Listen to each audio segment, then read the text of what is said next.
Awa Judy Wakono, Kofi, se wo baby ama dinchi wanimu o, ne bia no ananka ni bi da kwam. Anopa bosia gugu no so ama ni trimu aye nya. Edua na de hia wotuja, etiketu eso da ye kese. Odoto kese a wase wanyunu. Abodwese na yemfam fimfim hunahuna wo. De omanfo kukuru ye a wantumi no, wotimi kukuru ye. Nanso e ba se ye kukuru wa ankasa no, ye ntumi. Ye no nti ye de kroyi mu nsam hye wa no se ka kire yen. Enne waka ma akoma atoye mo. Ne ye se, de onimu to no, ono ne ye de ni gina turo no anu o. Kura ne se kosua, dandan ne se bofra kuma. Ne kusa ne se bode ayede atuja so. Kofi, kasa.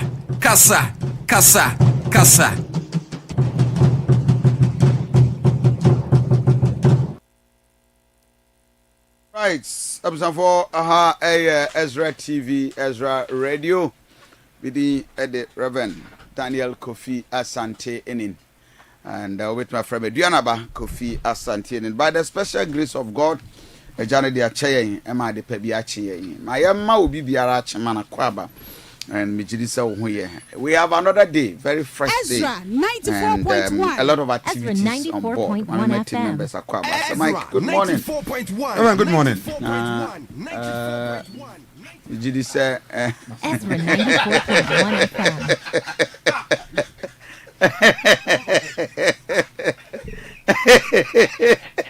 Oh my God, as I was, my team, I do what day.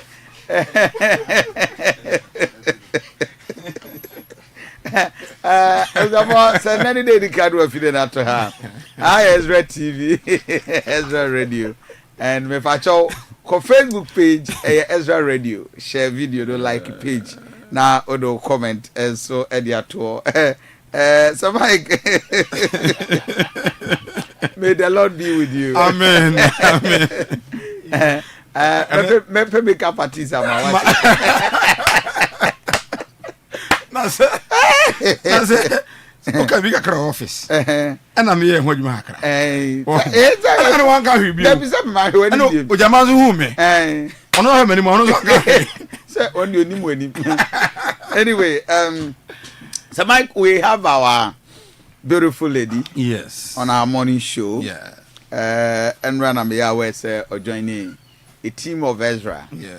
And Nanaya Kunedu Ujama. Yeah. I'm aware say you've read news from Enrin. But officially on the morning show, let's welcome you today. Yeah. Ezra family. Ezra, so 94.1. Help me to welcome my Ezra, beautiful baby girl. 94.1 FM. And I have to do Ezra 94.1. 94.1. Good. Yeah, dumb. Ezra 94.1 FM. So far, Mijidi say you've been here for almost 24 hours or 12 hours. How are you?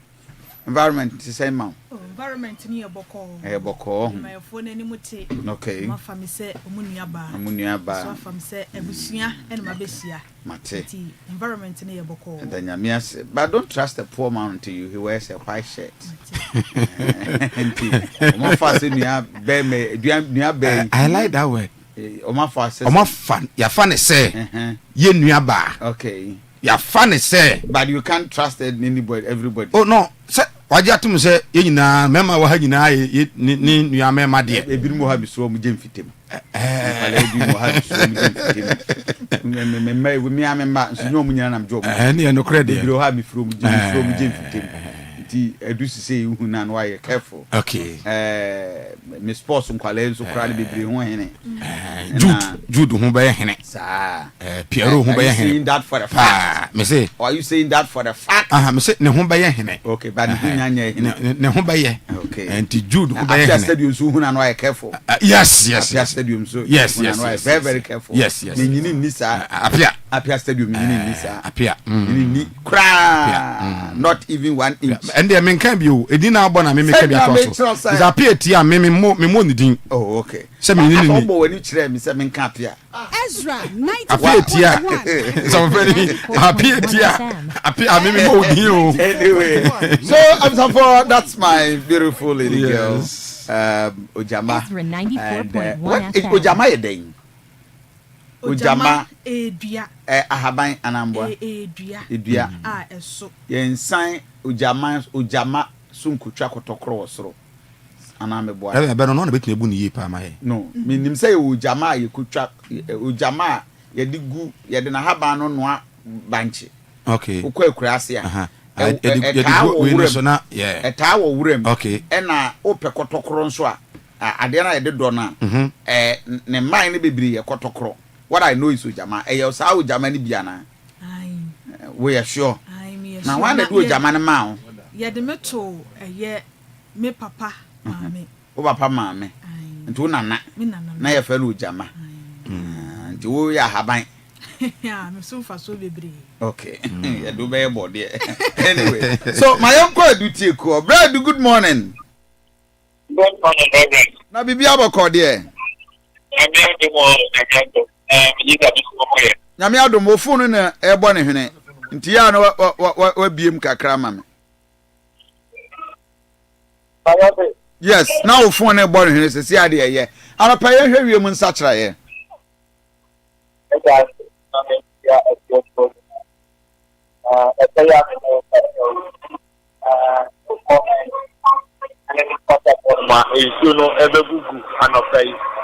na sanso we na befa ma ta ya ba ki mo na wa ade ene ne ko te mo no mo na na ka ji ona wo na ho no kitko na ma ka ti ni ade ni no ke se o mo nya be nya yi ni na ji ya wi ma no so no ana se don ko no ba na what kakra di be pege so be pege no ho di kan region na no ya re se ti am no sia no numbre no kaya di boku ma te so yensa kan ya di ene e so odo ma begugu Asante to the chapter of no temperature and cost one organ to be from about 33 degrees Celsius. Down to any okumati about 31 degrees Celsius. Senior me na wase me jiri se bibi ni ebe santo nsafro. That was a dutieku and I'm what say and no edin common on my update on the weather and none of pay ubitima journey live on our Facebook page Ezra Radio Oba. You share, you like the comments. Samaika ujamano pay. Do I have me followers kakra? I bit my acknowledge on Facebook page and yes. Yeah, the newspapers and so are ready. Do we have it? Yes. So do we have the newspapers? Sly. Okay. Sly Abaso. On Facebook page. Yes, on Facebook page. Also saying. Also the bare fact is NDC is more truthful. Okay. Better and trusted. Okay. Than the NPP. Because NPP is full of arrogant, dishonest, and violent personalities. Okay. Ne dia de abanon. We dey ono oton. Oton Kukwadru. Okay. John Boy, I say good morning, boss. Yes, John Boy. You are crew. Okay. I say Ojama, you are welcome to the biggest family, and you are so beautiful. Hey, come John. You careful pa Abdullah Muhammad and so Abba or say Kofi Bonju and just watch out or say travel oh masa offense kokoti zungu now I'm so the French people say okay mobile Facebook oba like no share now the comment at to be comment at to so Samike Enra ye kokoshe a very disturbing and pay what issue with your passport.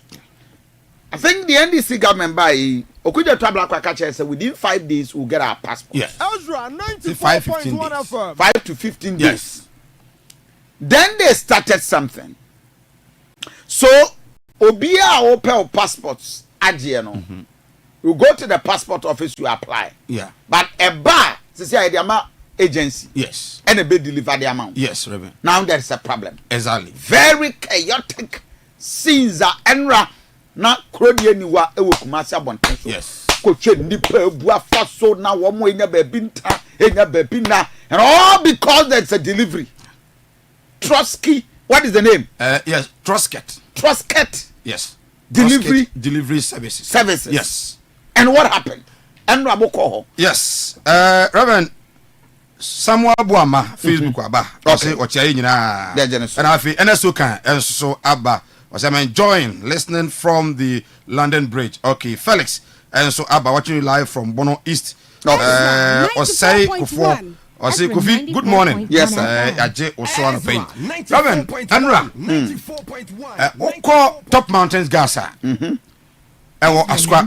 Okay. Ɛhɔ ɛna a company a yɛfrɛ no Trusket. Okay. Ɛwɔ na Trusket no de ɔmo yɛ ne sɛ de. Oh, okay. Nti ɔmo afit ni. Because for mo join here, this is the situation. Obi bi a wayɛ victim. Na yɛfrɛ wo sɛ o passport booklet number. Brabeje now call wire stranded, and you see these are stranded, angry people. Sure. In fact, fled and fired up. I just will be a when you onion home. Mammy tear the course. Now, Reverend, you could do honor. Na a dom egu. Na a dom no more honey, and say, company near friend trust get no free woman. Yeah. Almost free woman, almost catch them say, o passport, abba. Okay. In deep budget. We want some from America say, o passport, about the bro. Into my location. Okay. Ona omunya asa my location no actually mu say bu omo frɛ a say bia me wadum Ezra communications animu ha ya omo begina ha within the next 45 minutes para ka chen so ma ba ho magina ha o my intimi so me kɔ the bra office. Wow. Na omo ekɔ office na omo kɔ office no on Friday enipa ko bu so wo ha ma na trusket for no enhu de omo nye. And what happened was that one allegation of the ball company they say omunim passport ne hye. Two, on Monday a police officer even threatened to shoot some of the people on passport no. Oh yes, because now it was so chaotic. Hey, yes. So you don't mean it. I'm telling you. So a team of police officers every central police station and a call top mountains gas wa company no one. Ekoko sisa passport ni bi kura no e de call police station e wa central and then enra almost alcohol bi na omko ye no adwumayefo na ama ye koduru about 11:45 na trusket adwumayefo no na obi ani ho omo ne yese so passport ba okumase a Asante regional omo na passport e be breo omo na wo so mo de breo ye delivery service. Okay. Entu ko mo ha mo office no ya da ma aso se mo office no a delivery company. Okay. Omo motors are omo de call round. But we understand say as a adwuma no ya swansen wo because omo nya hye omo niam nyina yie.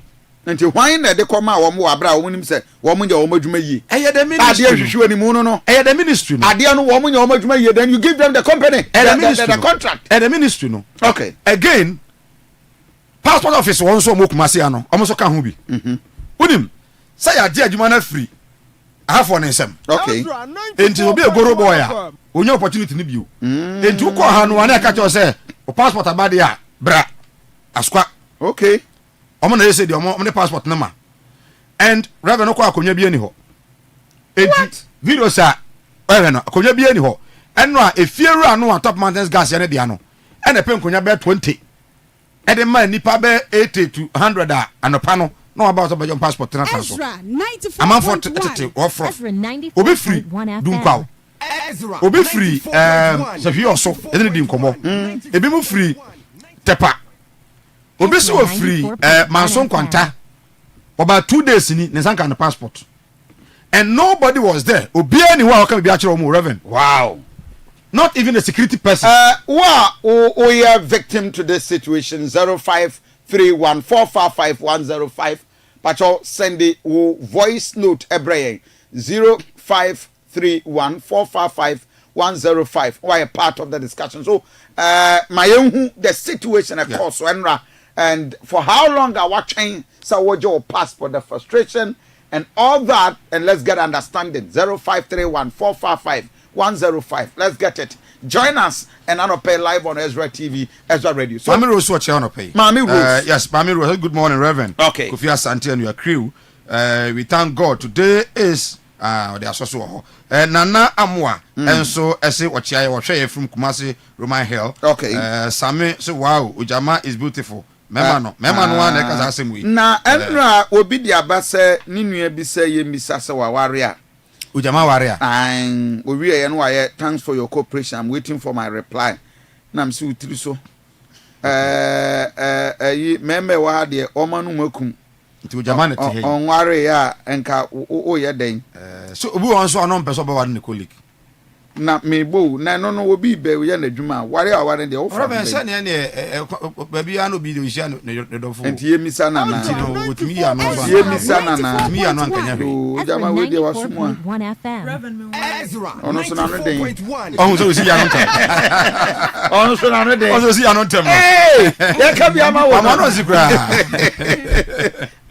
yes mate enti Reverend anopay understand say the company no okay a release statement okay omo pachew omo si de si ya no sanye kuma sen ko aho oh across the country ai baby a trust kits yes trust kit na enra yeah maami bi ka kire say sane san ka ne passport na enra do de ko yina atwam obi e ko interview enra kana fo so ye pese ye da bia ye tena ho che yeah bi no Reverend o say ade no e ba 3 weeks ni ne friend send passport aba omutimi fa ma no 3 weeks maame ne so you bet some of yes. the comment mama ya sound maybe on exactly some of the concerns but prepare for the newspapers ojama na dia man okay yan konkotie wo nsemo a omokan bi fifth last fifth you know my friend say me passport number me buy so a bibia ma metu obia me buy ya tupuru no obia ni ho sa no mo kan so mo frame me 2 times o mama message 2 times as o mo frame me bio o mama message 2 times aba as o mo frame me bio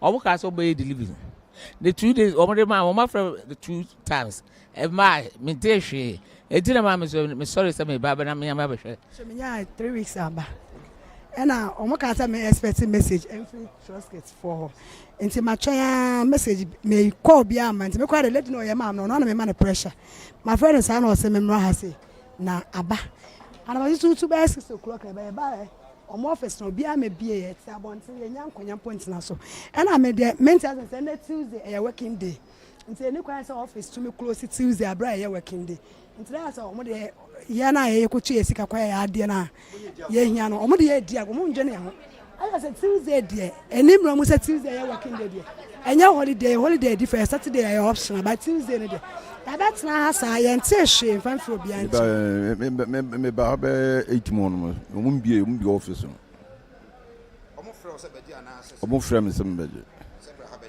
sem ram right na oba wa frɛ o me bra my friend no na o was some ntwan mum ba ma twan mama ba ma busa mo se mo community wa kra se so mo community wa kra ba pesa me pesa Kofi se esa nka mo ka ba ma na se na mayema na ye hu de be ba se o mama ya ba wiem so mo community wa kra ye hu de About 2 weeks ago no mo send me message say abanti me meje me ba half it Friday no no mo see yanko mba test your message yes still na ye say wo monka tie say ye follow up still na and na crowd your mama kra me bi and say ye da so tete hey ye hia de so urgent but ye ntehwe your monka hwe so nkire ye te no an say tete ha no information me nya no 5th June ana me say nya no 8th June na me nya free Trusket Limited say me passport no o ma publish it and that Trusket at the beba be deliver on the buy there was no number attached to it. I was expecting that within 24 hours and ke bi an come the number can home beka se bi a enye dey yemfre. This is not the first time I made a passport. In fact, I have in my hand, this is my first passport I made. Me in Accra, around 2000.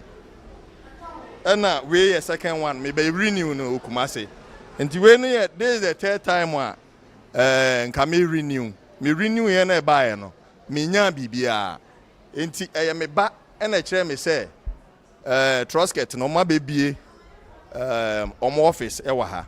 Enra e bae no e be shia one yawbi on a net computer nanim enti wo hwe odin a na se wo passport na ba no a kire wo se e chena bra. In fact me gene number and my friend no me friend no say omo beba as at now me free driving me teacher ni I was say enekra no ye your friend is saying biometric teachers licensure I registering. So say no me a problem. Either say me sabe can we and I say me lose. So this is some of the frustrated applicants omo passport aba omo kwakojina all the consent. So somebody is it that omo well equipped? Is it that omo incompetent? And I say what is the problem? Reverend, it will be difficult to say omo incompetent. But to me omo office no. Say omo frɛ nipa no ka kire omo say mo ma je passport there, then they are not well equipped. Me pao. So mo frɛ nkrofo no e ka kire omo say o passport aba by officer ewo top mountain gas na e ba breje there, they are purely incompetent. Are they? And no, they are purely competent. No. Not, I don't want to use the word incompetent, but not well equipped. Omonye well equipped. Because okom office wa office name you know. Fear ba ko to say them half. I want officers no wo. And omo another ba acquire a conference room and also kwa no ene dem ha be pe. Enipa amobaje passport a day. More than 100. Na say ne mfa. Da bi e fa. So go na bra be je na say true dey the wade ama. Omo ko Friday omutie me ne. Omo ko Monday omutie me ne. Omo ko eno omutie me ne. Enim say ukoduru ha bia betena kwa na eden. Ana say hono shop style dum ha de wu. Okay. Ndo bia no shop nti no wo no de no aye wo gate no awu. Okay. Enti wudimi ko jo bishop anim. Say o ba be queue abaje passport. Enti na wo na ye hwi. Exactly. Omo shop na. Yes. Enti for oba Facebook page Ezra Radio and am hwe TV there. But we tie radio. This is the situation. Yes. Obetumi send a voice note. We are victim at 05314 55105. Trust it. One more shop enimu enkoba yedi enra. Standard Ghanaians are ekokwaji omo passport. Omo ekoy omo nsanka na omo frustrated. Na ada na nankofo ekatakato omo nim. Omo no se ebi mo se omo person obusuafo behuru se omo person mutu kwan kwa brochiri busa lady ba ko se mo na mafrɛ yen situation esi ne aba ana na mo katam anim ose bra me person obusuafo behuru se nya brochi amekɔ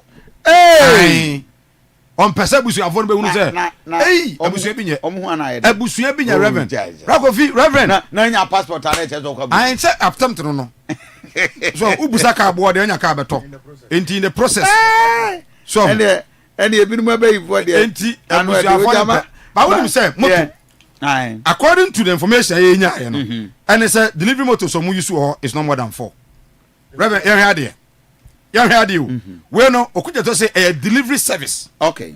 Enti ka ho kra hia so be ko office akwaje ne di we ba ya na ye de kwa akwa otu fie na ye de abrao na say you for the free oba na they said they receive a call say omo meje eti omo different regions nyina ba western north omo kan Kumasi ho. What is the meaning of that? That is the problem because the problem you hu say obi o free mampon oso afa ka free mampon abeduru oba Monday no nsanka na ye ene no san bae. So imagine say they say delivery ma and you interrogate more about that, but we jama share the newspapers aba na ye ntwaso ko wan krata abeka mensa ye sha Ezra 94.1 Ezra 94.1 FM Ezra 94.1 MPP amanyofo no trotro for panyi bo amane Ezra 94.1 FM no ye be 31st January 2026 and we beto mo primaries e dia yi flag bearer obetimi atu franka e dia ma MPP amanyofo no akogina kono afimpimienu eni aduonu watwenti uko daily guide. So Mike, the MPP akwakoyi flag bearer before their primaries for executive. Yes. From constituency to national. Yes. Hey, almost say top down approach. Top bottom approach. Yes. Not bottom up approach. No. And there's a top bottom approach. Na ade ba ko a then influences our decision. Almost say conflict resolution.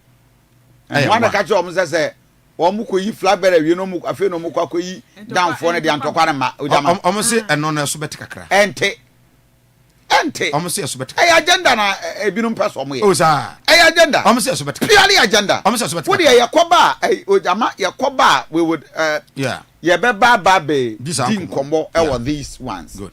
And you see analysts will give you the point of view said it's not a panacea for solving MPP's internal crisis. Okay. They just need discipline. Somebody must rise and tell somebody say shut up. Oh, but eno akodua kan asem no say omo be hyase na omo mo social media omo di atem na ade nyina no sanctions. Exactly. Ezra. Somebody should rise up within MPP and tell somebody say abronye shut up. Ezra 94.1 shut up. Jadi awu en bad mo jam kwala ni no bi angum na cho che mo kasa no kura egu amanyoko no akosho panimu ni edu obi ni edi na tam sa na we wontua na maka na wanye weka na wonto weka basa wo man kasa mpokura no reverend wo man kasa mpokura no edo ni wo muntem that is it omo no omo it is a mic ukwa koyi flag bearer na still flag bearer no e form one pra na ko eze na ntwibini esoro fefefe ubomu a pacha eno ni asem no and so say koba oja mama bo fo bienu na ye sorry nko ye sha dua so dua herbal clinic doctor Ohinebo Ofori say wasasai edua wato ne din se elepekwe esa hunhum anase enisoye de enti yade na fa ho sa tena so ache be se emfihia no ha doctor Ohinebo Ofori anwade a wo ye ewo kumase ne nkrade eche agidin pa ne senti wose ansa na abeba na kache no wose wo book for appointment so de be ye obetimi enya wonko ana watimi asaw yade enti enisoye de ntempa so obetimi asafri wo hunhum yade so de ele kwekwe so tumi betimi asaw yade afri kumase wo abrepo broni krom na enkran so wo kaso abreku kumase number no 0248427998 na enkran so 0242354747. But Reverend yanka say enra after say osuma me akoye trusket for a story no enwumre na mpanifo no e de abase mo pacho yemfa nche na ene on be adwuma nti mo a enra mo ko ho a Ezra e ba ya be yewe no you've gotten results and mo ko trusket for no ho a mo be adwuma amosa great mo passport Aram Roofing and Construction Works men kan tro say eni opese usi dan watimi asia ka boso bra na yemoso kama emfa ema project management free estimate be ya ma installation woodworks and afi be konso koja kwa ya nye wo hwe ya wo sewakura e wo adwoso sewakura ho e na ubehu yan bo mode a na anopai fa homa na frɛ yan ya estimate na wa ya nye wo hwe na ade ba ko a efe pa ene say ya board an so ma wa ya no wo be 10 years ye be si hu bia no frɛ ba be ye e de amawo ye nchense no so no e kama pa 0247 248 275 0247 248 275 eye dansie ene eso bonko ade a eye RM Roofing and Construction Works and American for amount of ojama for ba ko kan ho Odome Enterprise Odome Enterprise na no Odome se ben kan chem so chia mo me gine so wa se nyame yadom na wusu fia eye abra. Okay. Na cables ni nyina papa ba be free estimate. Good. Edem na FSC. Edem FM. Me dey light.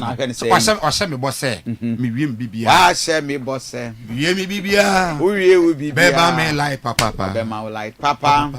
Yeah, Be ma light papa. Yeah, fair. Yeah, nyina. Pa. Odome Enterprise. Odome awie. Like Papa Pedia. Number 0208 727 907 0557 806 061 where your Odome Enterprise. Owadum. Yeah, for Heba sorry so na Maliton Heba Mr. Maliton Heba Mr. Dr. Niadio. Eno metie no. Na unim say eduro na nkasa no. Koko aye de aye ninti you need it onim say nana jeni mboaten nana mo man hene okay tama no ye CPC okay Cocoa Processing Company Chief Executive Officer Managing Director na Cocoa no obreme de ya bobo so a yeyi mu wira na free so na wo sesare Cocoa uze ye wa kura ase no ojama tra kura ase Cocoa ba na wo tra kura ase o hefa wa de adwuma kase oh de anya krasa ya krasa ene omuti o mbubo fu pa ah de adwuma kase anopa omuti no odike pa odike bedu apa wa de adwuma kase ya what krasa da oh pipi so me matra krasa da ayi hana mpoli otwe ba wi ate krasa da apinti krom fankyere betum kod fabode betum kod free me no so ko ayi sa pipi so krobi de free me no so ko eh oh region e wo bi bunu ati free me no so an eko ayo twanim na fa de e wo eastern region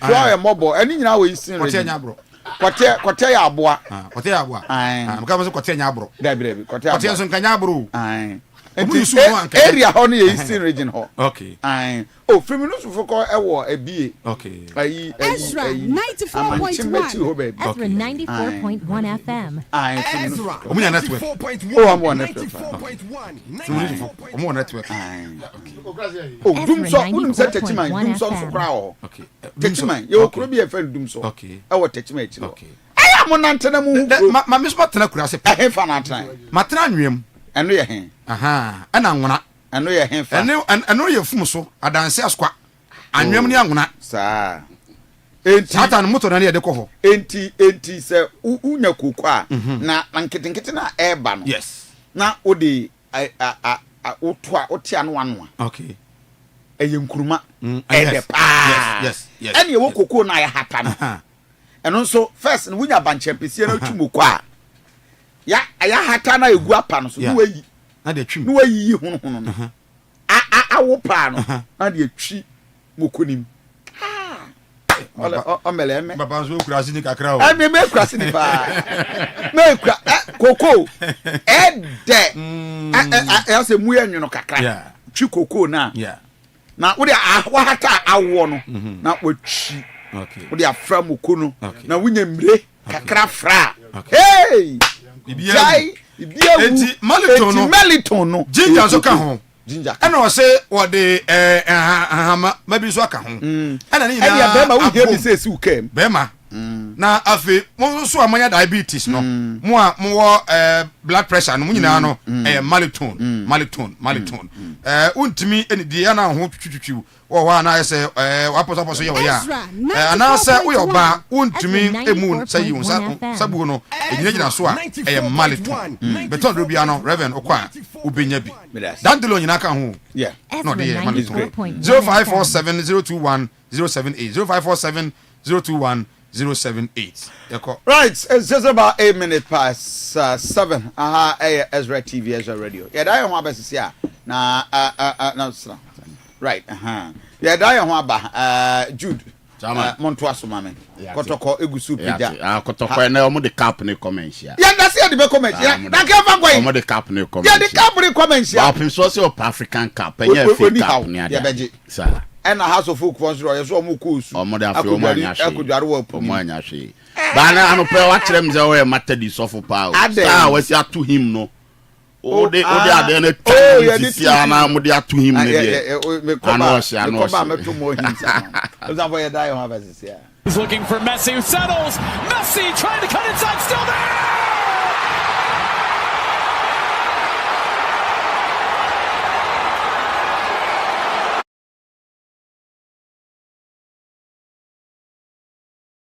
Put into Miami, one step closer to the Supporters' Shield and to the 46th trophy in his career. As sloppy of a half as you will ever see from the greatest of all time, and yet it doesn't matter.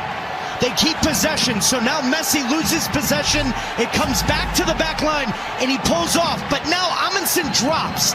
That keeps Lionel Messi onside.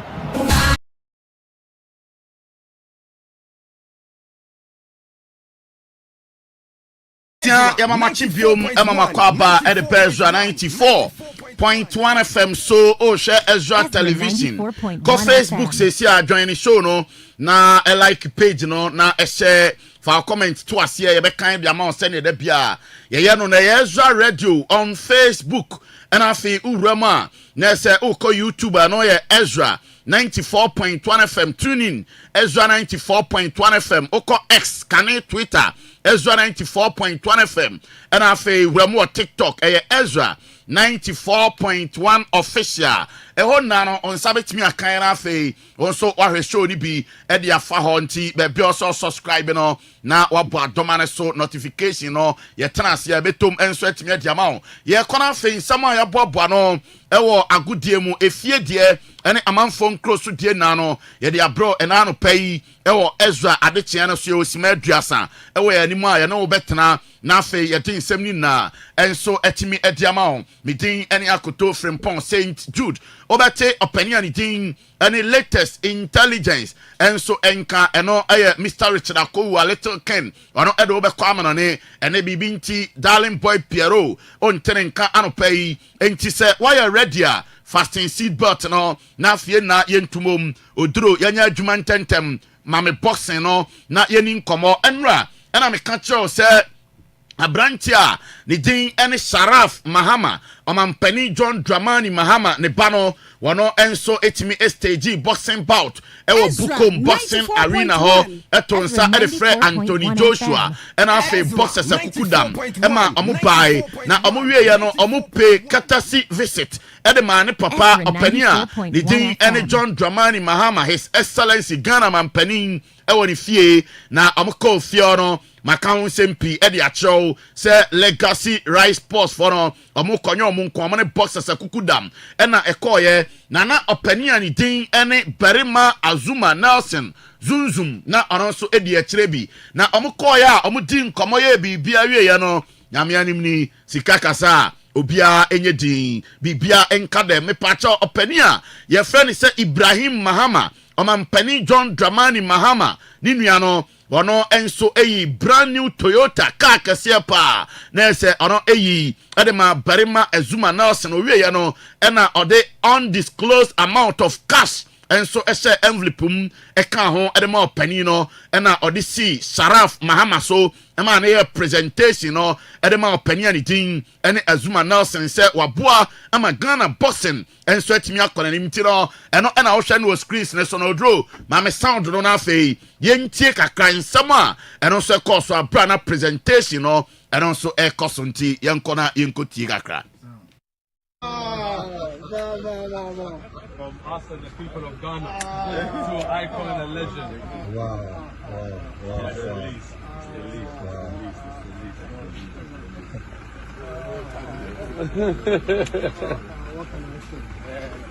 Be safe. Enjoy your ride. Thank you very much. God bless you. God bless you. This is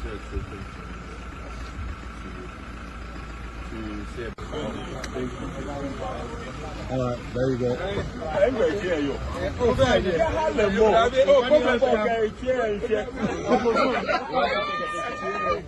Right now.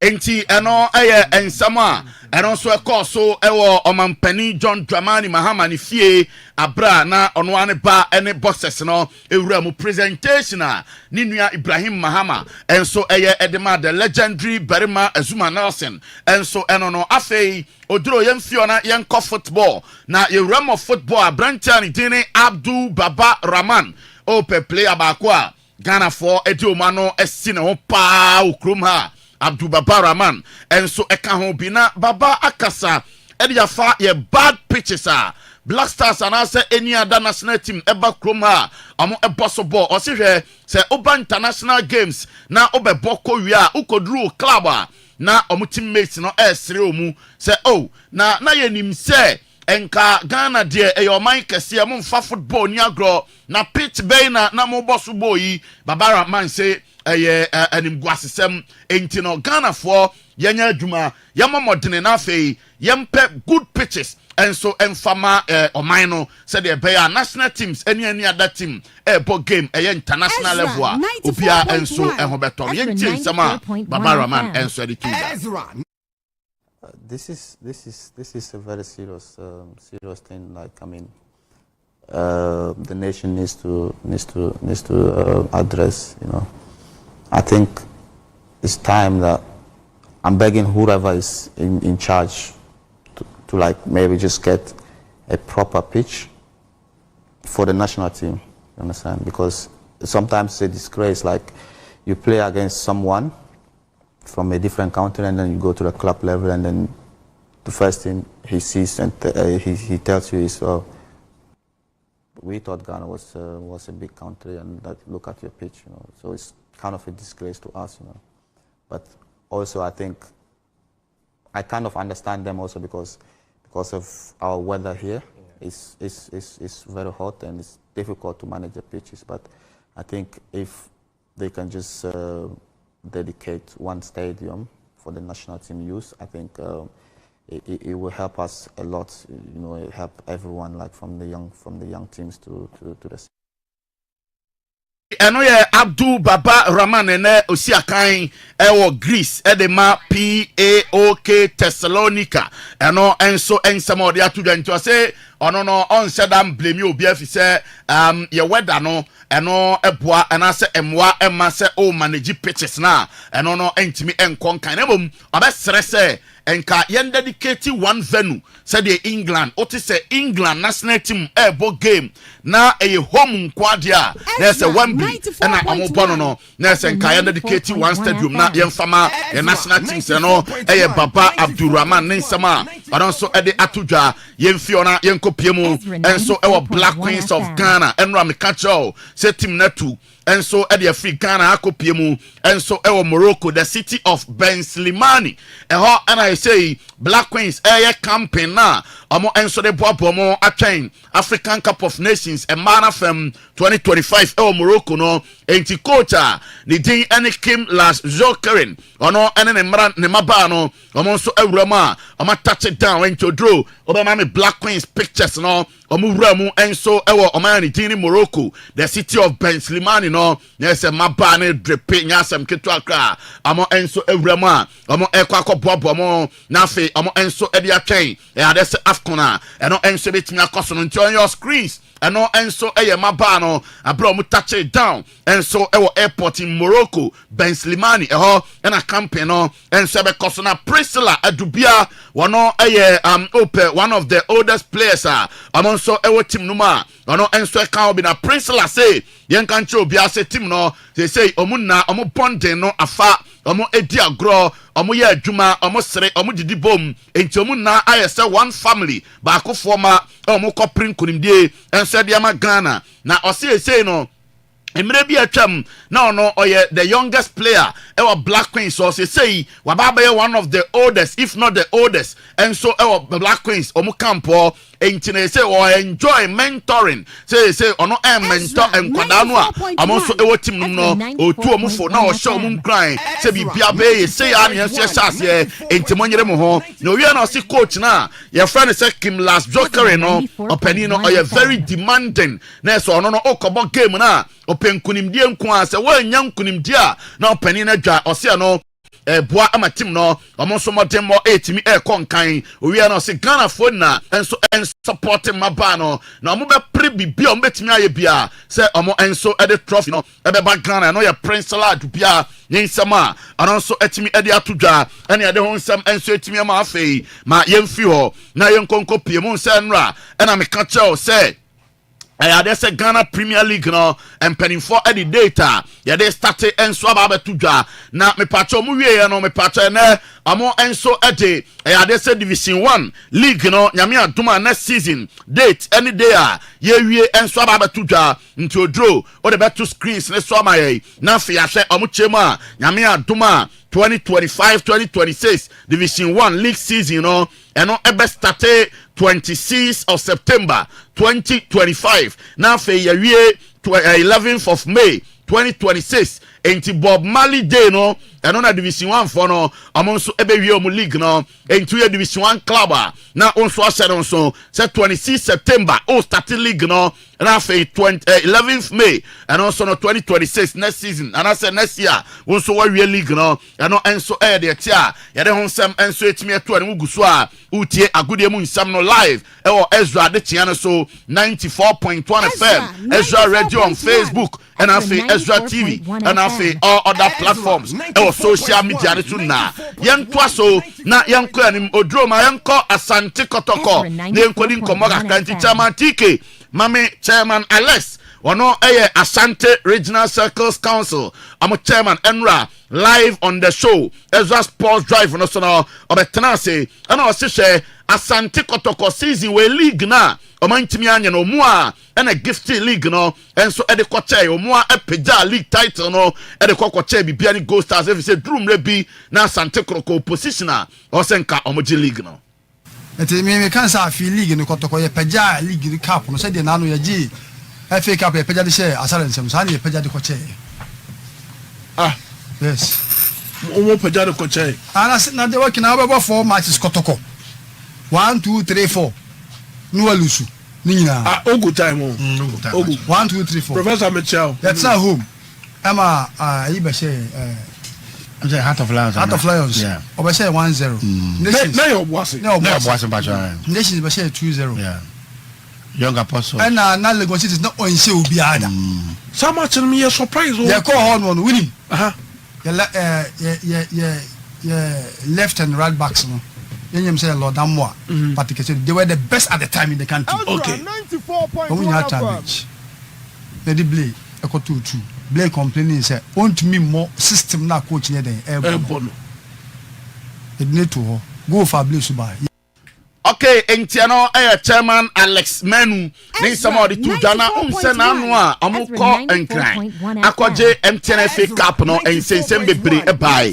Say Ohene Beben, one of their own. Ono ekasa edema Asante Kroko supporters ni bino.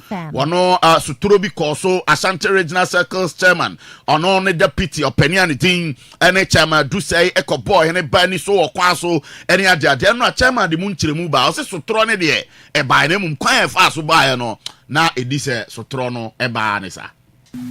Ye ko se me kan ba sisi ya se. Ye ko dru wo ye utra anyina mu a also moye overhead bi omo divert kwana fetchire hon be bi omo overhead bi before be do overhead no o me fufu bi won sare e me bi mu ho e ho ne ye advance training nyina akopake no di e ko gina honom e ma meto aduane nti du hon no ana ga ba ko ye se me ba che me din birthday no o ye presentation bi ade ama no ti me ko gina ne nchen anti e ko ye du ye ko le fansa wom okay e ko pia buri e si Medina ene e ko Legon nti du so no generally from chairman na mo ba sesa mo de ko aka na e free ana na onye ba eben abe postu basis bi ewo and Facebook wall actually say National Secretary Council chairman aspirant chairman oben am free basis mo de ko okay enti me va chairman yes ofre eben ofre na eben na mfi no friend now also at a point he blocked him. Okay. And to do ye could do one day eja omo. They could do one with ja omo no. Later on now boys make us to who say jabe binti according to chairman Osman some go friend and I nipa na Osman ba no say where's boy the can no want me repeat where's no kind. Want me repeat boy. Enti chairman no dey come say me home fa me. Okay. Me jan o come to bibia ni a the chairman na we na say or the other commander and ohu baby chairman who na police for jita ho so chairman busa wasem the way they feel no buy no they are unpleasant and then the matter ma wo sir yes the worst no feel no buy it was unpleasant na me can just police for be 8 jita say slap assault yeah so update na chairman bo na ka police ni bia ma me busa di bent na u bucket to awbo no okay the word he said no the police okay enti so tro no mu nkyerɛkyerɛ mu no na asɛm we yenwie ene ye betoa so panimfo be bana fe ye din komo bebre enso e de afa onti yemfa no nsio na Asante Kroko age FA Cup omo ko Africa eno ye CAF Confederations Cup omo share golden cake ena edeje trophy na omo de ko Africa oduro ma me coach a ni din ene Fifi Paka Hansen wano eye coach edema golden cake ena o se hwe Kotoko team na no omre evi so mu golden cake kro ya underdog so bia ni mu kra no e kwan mu tigina ene Kotoko boy no na nya asem keto Kotoko peso koya bibi e wa Africa e wo se omo enso etimi work extra hard na omo timi koya bibi wa Africa nya sa say ade no e be fichire pa yentie coach no ne nsama odi tudwa say Kotoko omo work extra hard because if this underdogs now this immature players about a surprise someone with this amazing performance. To go and face other events, other clubs they invest to buy quality players into their team. It will be a big blow. They can they can go out there and make it, but they need to do their homework very well because before they can go there and get the expectations that it will be expected from them. Tiano a golden kick coach Fifi Paka Hansen one on sama one also edi atuja O2 Asante Kotoko Fofe Chairman TK yanya juma kra yenko bibiani Gold Stars na yenko din komo omo ye league champions amon so ko Africa nyame adoma na si no mo na representing Ghana and so CAF Champions League na CEO eye kwasi adu ana o se share before club can be biano and was say oda am supporters na se pavi say without their support bia enka omumedru ba bi omadu no I mean, all those supporters, the tankers, the most for their honorable support from the entire team through the thing I'm saying this season and in our team achieve all that we want for the club. Okay. Entiano aye kwasiadu ne nsama anonso ede atudwa no ntino omo eda supporters na say kwasi mo kwa Africa mo target ne say mo ko bobi aba anase mo ko prese bia mbe komanim ne mpo trophy no matimi akwaje. This is our first match. I'll be so much happy we can put an offset there. So I spoke to Mrs. Moses Paka, to Mr. Edmonaka, Mr. Century, who said they are the recent representation in Africa. The encouragement they will give you is put things right, get into the morning job. That's the first. So I think that with my KPI now, I must get the team to the group stage, that's the morning job. Then we start preparing for it. That's the way the Champions League is played proper.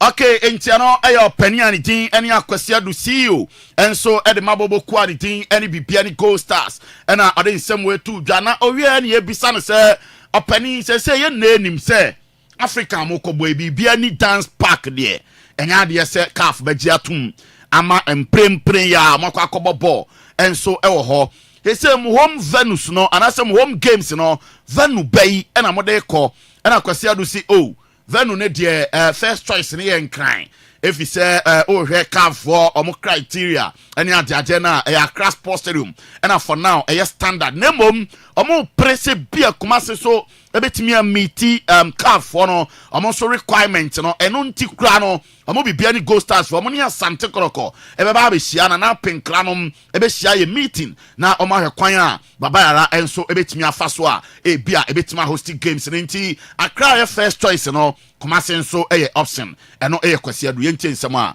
ono so ade tuda. Our first choice is a transport reasons at the moment that's the CAF approved facility or Ghana, but Kumasi is another preferred option. But there's one or two. We are hoping that we will do a lot to get that venue up. There's a first step. I've reached up to Africa. I'll be going to New on Thursday. Then we start sit down and see how best we can collaborate with the NSA and do one or two to get the place fit for the Ezra 94.1 FM. Okay, entiano ayo penny ani din enso eni akwasi adu ne nsama ono so edi atudwa enso eno no nti ya de fie ni si na ya twɛn kakra bi aba na ya be farm no ne nsam kakra bi enso etimi edi asoso na odro ya adwuma we ma me na afei ye nto aso enso emfan free ho na eye me ame wa fase Gloria sewa Frimpong odro ma me Gloria na afei me wish no happy birthday and eye Gloria birthday o school ewo osei tutu the second there's a college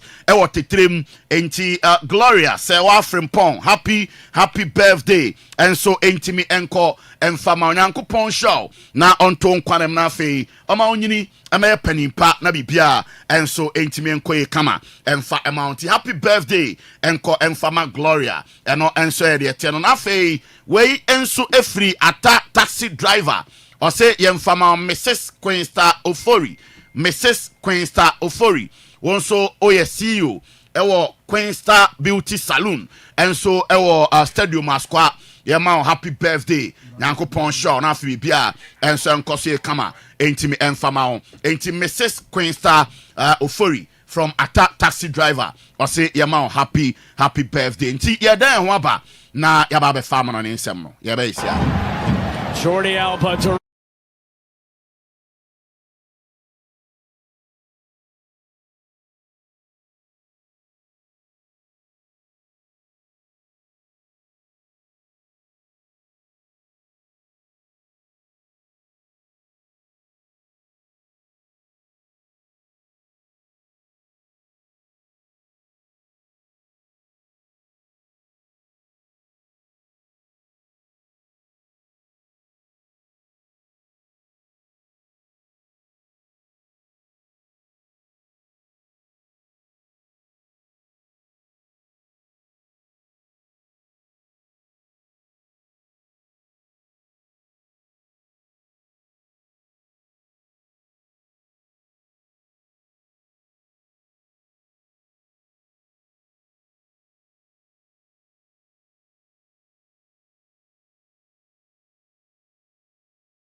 Kona say yamfa akamfi amanfo nkrosomra live on Ezra 94.1 FM, Ezra Television, Ezra Radio on Facebook, and other social media platforms. Na yama latest ewo transfers no na fe ya to so enso de free ona enkreba and say Chelsea for o show interest ewo Olympic Lyonnais abrantia ni din ene Malik Fofana abrantia na ya wono in 2005 entinin fie no and said that enquiry musa enfia dionu and abrantia na di enti say Malik Fofana one also at the radar of opinion and so any Enzo Maresca one also wish list ne so anya asem kitu akra na ya say Liverpool for so monitor branch na den efisa branch na your friend say Federico Chiesa Liverpool kofa no last season buy no one shada me bobra papa bia e o Anfield nti person mo dia branch we ya and also that was Chris ne so no and so replacing on Malik Fofana from Olympic Lyonnais Liverpool and also Chelsea when na efa odroma me Edinjeko na anonso ya nini nkomo akra on say Edinjeko wono ya branch a ono eba na say yenhye go a onim say ye pa na mom ade say edre say nimfie no ekona nim kakra nti ase class no enhyeda enkono ho saa enso ne adiadia na Edinjeko enkraba ene say ono Ireland e the city of Florence eno e Fiorentina na fio akwa complete ni deal enso e ho me pacho subject to medicals enti owie ni medicals na fio ma say sign no nyame port na ano se betima baso enti na nwumre ya abrantia ni din enso ene Edinjeko Ireland e Italy the city of Florence na fe ono so etima kwa medicals no na opasi wia na omo so assign contract no with Fiorentina eno e de eche say de abrantia ni din enso ene Nico Williams to Barcelona no egeni momentum enya sam kitu akra enkra eba ene se Barca for confidence omo finalize abrantia no the signing from Bobokua the thing any Electric Club Bilbao na fe se bibia enso etimi aba be official unse Bayern Munich na edi animu nansan na say Barcelona for no omo sign ayire omutam a enkra eba ene se enche bia deal no and also ebe finalize na Nico Williams akọ Canada fo Lamine Yamal ho na fe omo ya adwuma enso ewo Barcelona say abrantia no the personal terms na kra de omo agree that as say there enkra eba ene se omo hwe se do no and also ebe ya official na bibia so etimi akose kama enso etimi ediama omo na abrantia na your friend say Atu Melo no abrantia no unse Atu Melo player ba ko a man for pay no for greatness nyanso Atu Melo and as they say games no hunu so oba Liverpool and your man koye enso entimi amfa ma no ene adiadia na enkraba ene say Girona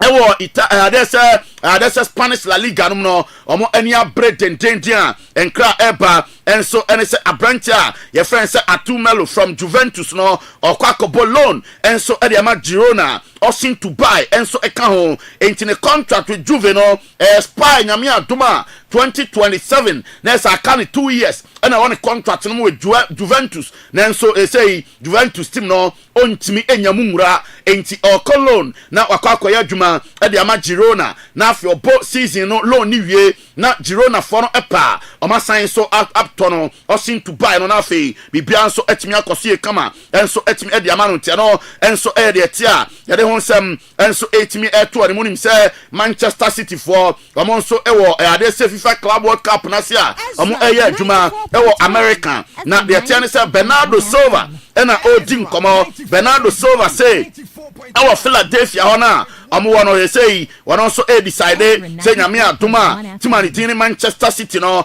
omo ebetimi akọ final na bibia nso etimi akoso ye na o say they say ne contractor aka ewo Manchester City no aka ne 1 year pe enti on the final year and so with Manchester City the contract enti Bernardo Silva say they say no o hwe say bibia nso betima konkan na watimi ato aso na emom say nya de say wono no o hwe say bia samaway obefiri boboku a ye din enso Manchester City na ono nso akoba bia enti say o say ne 1 year contract aka no wono nso ebebo adwuma na fi bia nso etimi akonkan to owie na bia next season ono ebefiri Manchester City a na ono nso afiri ho they say there or you focus with the season a omo enso eba bebo no na enioma akoye ntia no enso eye nsama abrante no enso etimi ede atudwa yede honsam enso etimi eto anim na unim say Manchester City omo Club World Cup omo ne WAC of Morocco no nyame adoma eye ne na game no enso etimi eba so enti ewo Lincoln Financial Field no Manchester City nyame adoma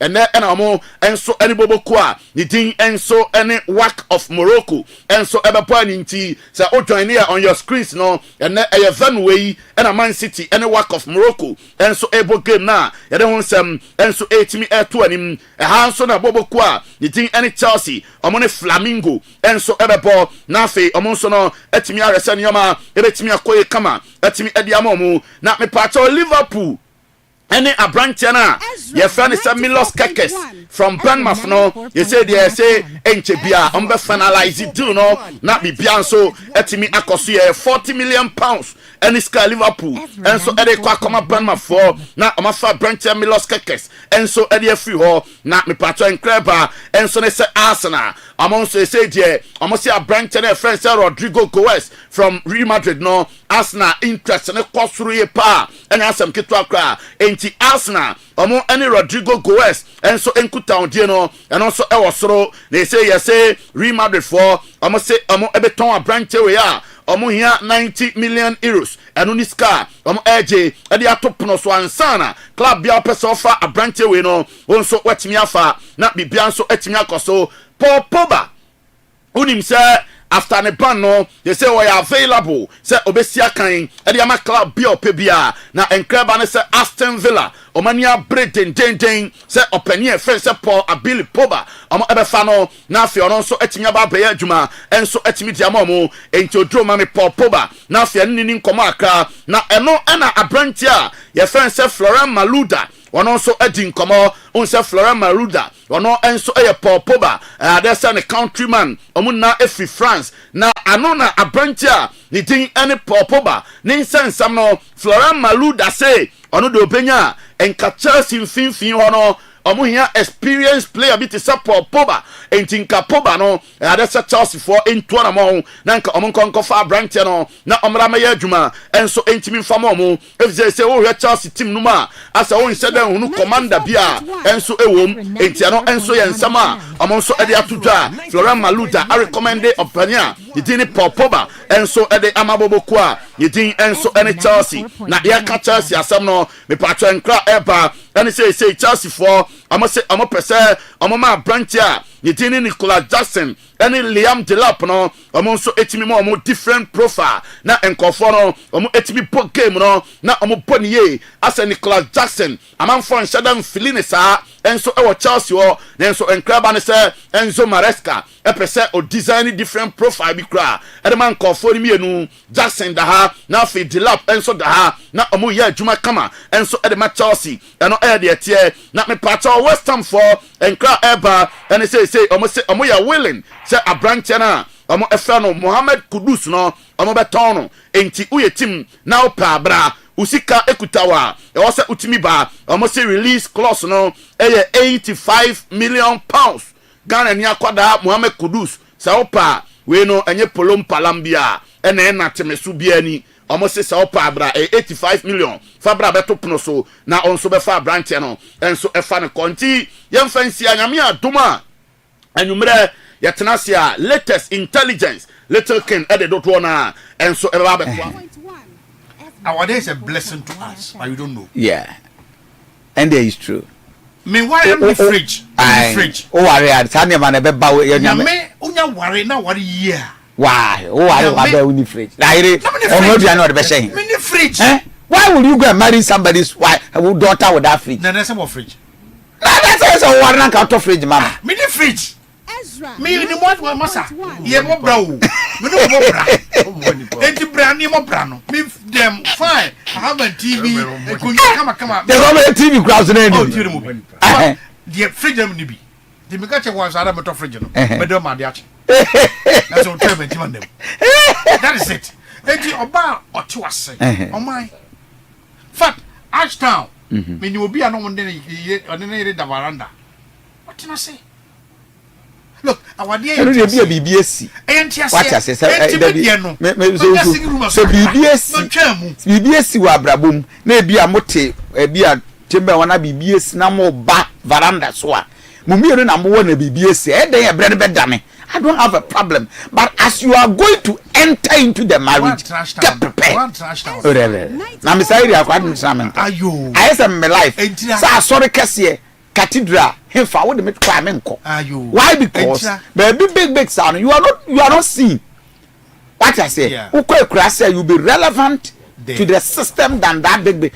As time me minta. I just want to say any problem so what from single.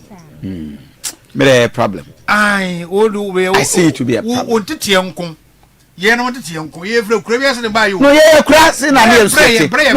I grew up in a village. I'm a village boy. Obi oni mo asadom na say, me mfa me krasin seeda. I am a village boy. Me ntena krum da.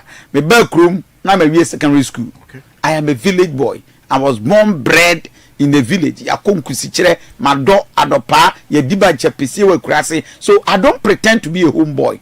But the American say even a krasi no say usi so na kakra ye yetimi chiro krasi twa papadan na ne si atakwa amedan. What I say? Now you grow and develop your life. A krasi had my small I say unu nu be about 5 grand better than. I know you were growing. What I say? But I see it to be a problem at this generation. Say one room. Wa worry. Now we hear Oma. Wase bibia besi na so besraw na mu nyina mu gudem wrong. Anya wrong. Self contains in Canada do saying area any kuma do saying. Sa area na ko no kwa majority sing room ono ma no mo yere no sing room area na ka say ko aye mako ye hadan sa ne asase ye no aye sing room no pie no ko dware na de bucket aba chief ntia na te afo nkwanta we na je so o da sing room na mom moment aba waro on say who be bra who be develop family and the honey transition me are transited from singing room. But we be aware for 10 years. What that's why na here to singing room. And I'm say planning no. Me for first 4 years I was singing room. Yes. I moved to chamber hall. The next 5 years. The 6 years I came to flat. Fantastic. Then I came to singing room again. They moved to a house. Better. Do you see the plan? Oh, we need problem. A transition. Yeah. And if you don't plan your system, yeah. So what you say? BBS, o person move come ma ware wi. Yes. O person move come mo house. Now for 1 year, as a single room, understandable. Because be him say you are preparing to go to your own room. Me, why fear na light crane ho. Na ye too from now the carpet say why it's better. Yes. Reverend, you say whoever was a single room no.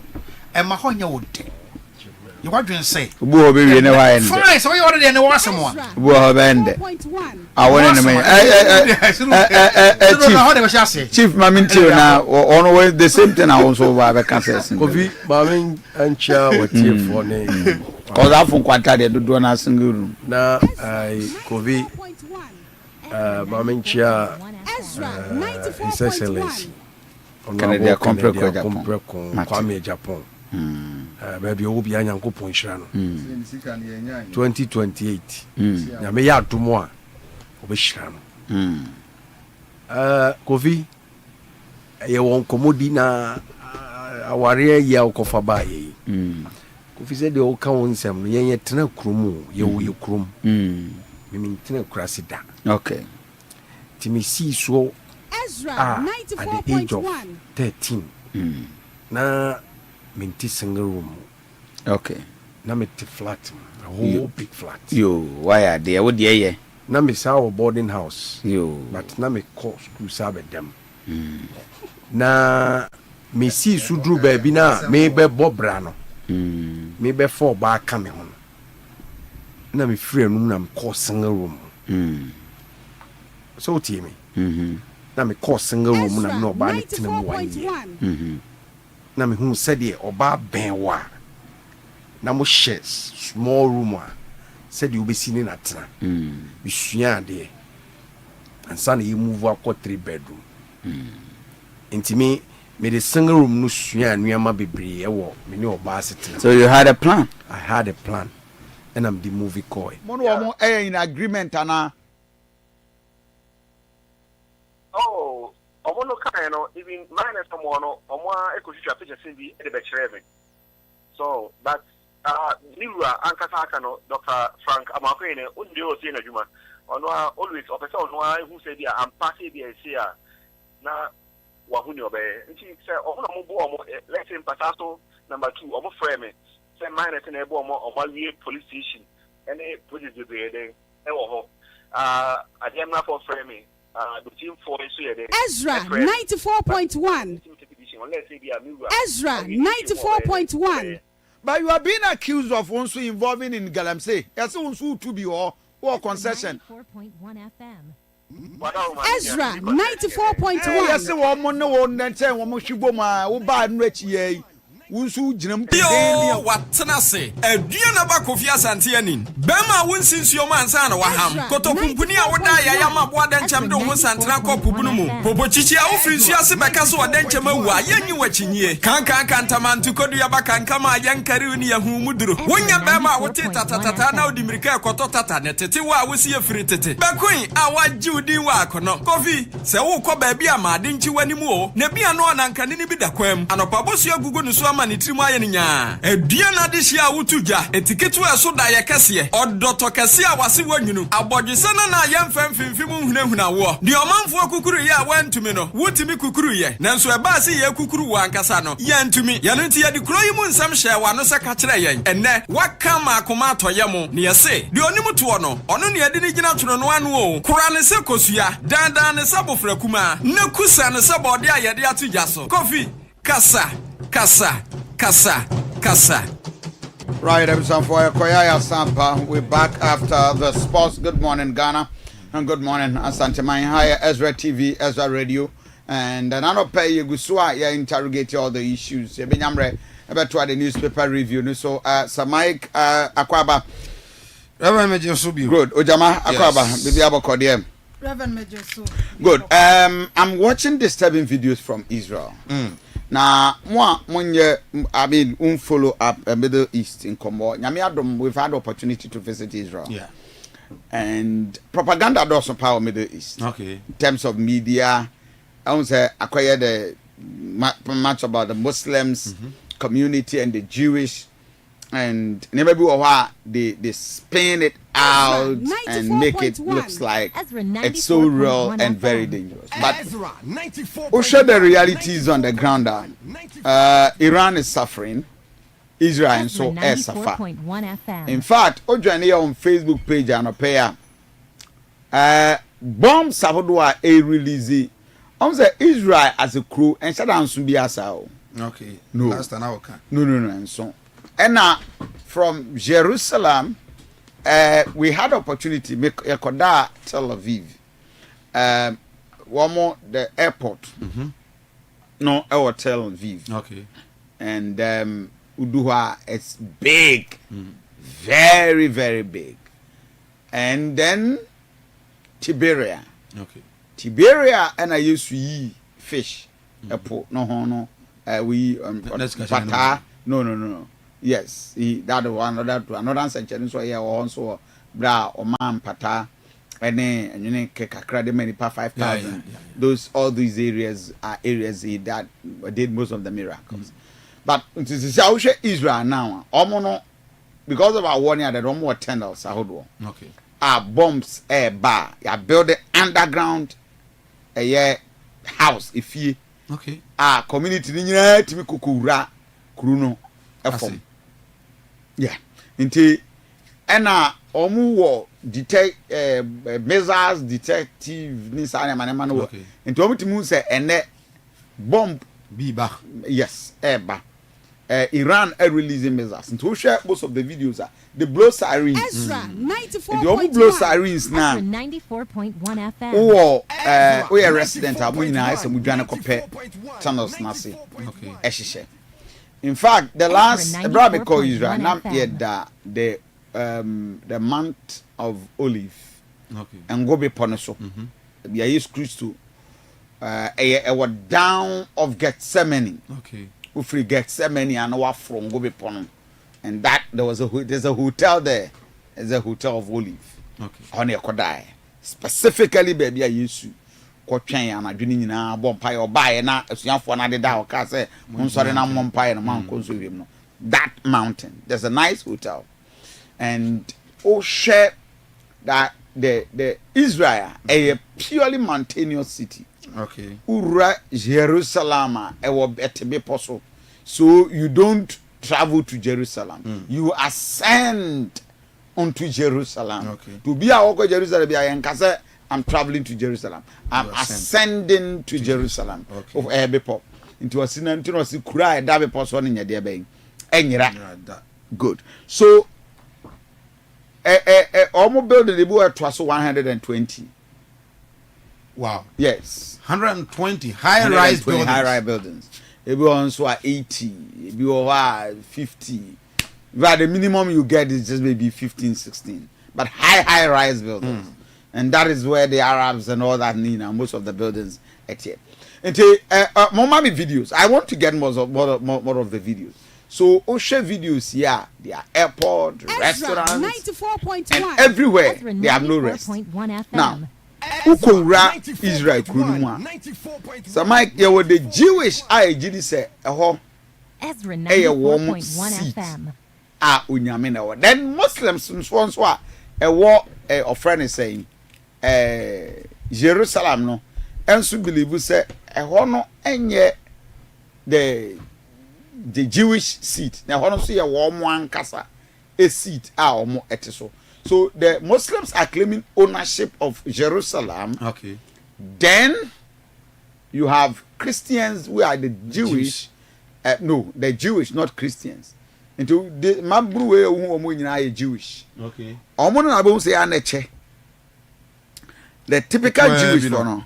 And on board that Jewish cap. Etita or Mapampamuno. Now someone also said my population here.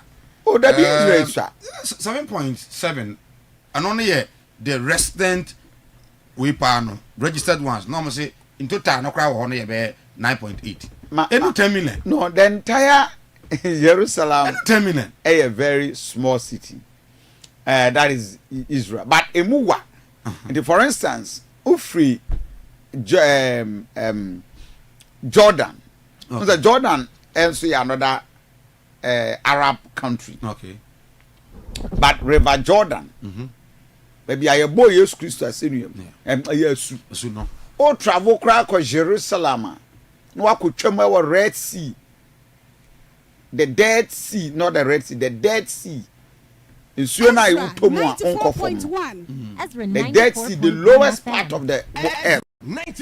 And we are seeing now, okay, the lowest part of the earth. If we are seeing now, that is the Dead Sea. Okay. Sa sea no na yitomwa nipa utomu buba tomu bibia tomu enkofom. Yes, I swim. I become me kodware or Dead Sea man kofom. Video. Oh, I have it on my laptop. Wow. You nobody you suspend on the in the. Only problem. No. So hot. Kowenia. Oh, okay. Very very painful. Dentia. Say a Dead Sea, you no oxygen nim. BBN is dead. What I say? No living thing stays in that sea. It's a Dead Sea. Oh, medicine. Until also take Tatiana, you didn't Tatiana sra. And I did it. Your real name, near maybe a woman who be ano. A man for that instant. Oh yes, some of them. Say a man should be one, and then maybe a good skin. I know could demo and one. Oh, not necessarily, but it depends. Yeah, do you only cream or you will see now that Sinan Casa or more iron kama or more day a year drew. Okay. I mean, Tatiana be crowd see as I speak. Me will be with me fears here and in the sea. I would take what the straw with you in the send on your body scrap a man of friends body scrapping. That Mama can say body scrapping. Almost a man could die near the some be straw or motor near 2 or more. Are you okay? Sir Mike, Reverend, are you not enjoying that? Sir Mike, I do not a man call for body scrapping. They scrap their body. Okay. And Mama creative especially when my what the dark spots. Okay. Between their thighs and back of their bats, and Dead Sea, a very, very, very, very powerful for such treatment. Now, Israel is going through a lot. Yeah. The Donald Trump is believed say Israel they one and Aquacoma France, Aquacoma UK, Germany, Canada. You said they are not in support of this Ntokwa Ekosui. And it appears say Omunyina Eyuomunsa AFRIFA. They are waiting for Donald Trump. Donald Trump also openly and declare say I am supporting you Israel. Na Netanyahu go continue na but the Netanyahu sugidi say it was what the regime of Iran ever form. Okay. Why? Because when we are missiles, any nuclear weapons are all a bet me Israel. And that from Gaza and Atwaswa almost supported the Iran no more provide support. The Hamas them for Nessa for in Guswa enti so Mike, I escalated to a different level. Iran for no, are they not Arabs? They are typical Arabs. Oko Israel 2.1 million people are Arabs. They are Muslims. Are you okay? Yeah, they are Muslims. Muslim in Ghana, Muslim in Nigeria. We have an approach. Israel for Muslims, so they are protecting. Look at the statistics. How many Jewish? 2.1. Jewish near 7.7. Yes. So only 2.1. Anti-Christians are even 2 million. Are you with me? Yeah. Christians are Israel. A Christopher Israel. They are not up to 10% of the entire population of Jerusalem, Israel. Israel is a purely Jewish state. Then they don't believe in Christ. They believe Christ as their small brother. Then Muslims who did say, Abraham, ne onama woman so believe say Israel krono woman so ahinkro. This is what it is. It's a Muslim Israel, Jerusalem, they try to protect offering saying Jerusalem. Muslims Jerusalem no are protecting Jerusalem. Okay. Jewish Jerusalem no are also protecting Jerusalem because everybody is claiming ownership. Israel.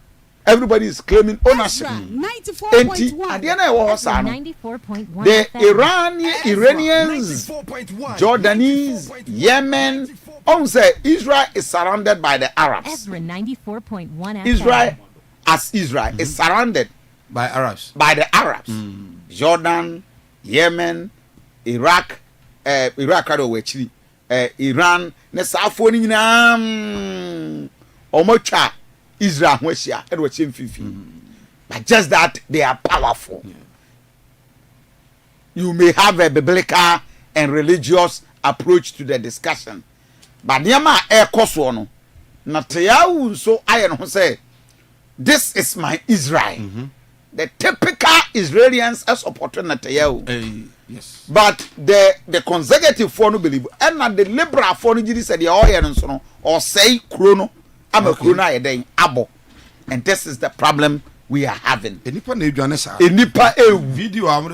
it is so terrible. Very ba Facebook page and young ko yenua bema Richard fraud and security consultant Richard Kumodo. Now you understanding its implication or the African part of the world. Who say is there fruit near there? Almost my pa.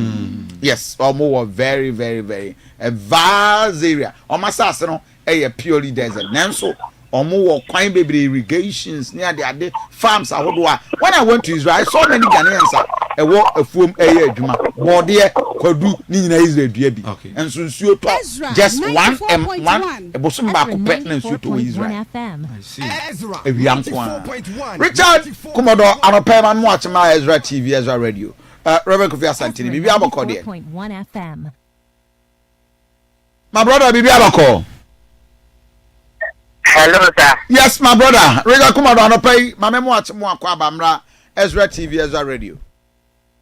Thank you. Mulani was very far. Okay, I'm trying to get you back. Is it okay for now? Okay, let's try and see. Okay. Would you make very loud and clear? But I'm not paid. Yeah, the person me who say, what do we need Israel, Iran, and Tokwa Ekosi? From where we sit, its implication. Dear you. Oh, definitely. We have citizens in both countries. Every conflict, whether small or big, it has various impacts. Human lives could be lost, properties could be destroyed, strategy, corporate programs and national programs. And to that extent, Ghana has citizens in both countries. And we as a nation are one of our major concerns. The second one is these days there has been various alternatives when it comes to power generation. The Russians have brought in the nuclear power generation. Others have brought in gas. So not so many people depend on largely on crude oil. And even if you do, you can always balance it up. Other than that, those days, every bomb within the Middle East affects the price of crude oil. By net, and because of those alternatives, the price is a bit stable. We don't know whether it will go up or it will remain still. So when it does that, then nations are going to plan, and those contingencies plans comes with some expenditure they have not planned. If you look at Iran, within that space, they control about 25% of the global stations, and that is how tricky it is. And these are the major 2 to 3 issues about this particular conflict. Is a major problem for countries, including Ghana. But Obi Bisa says so. The yehui etuoncha Israel, adana tintin Iran, and then a possible escalation to the other part of the world, Anna. Obi bisa say adie we ebetima a possible escalation to the other part of the world, Anna. Yeah, Mr. Komodo.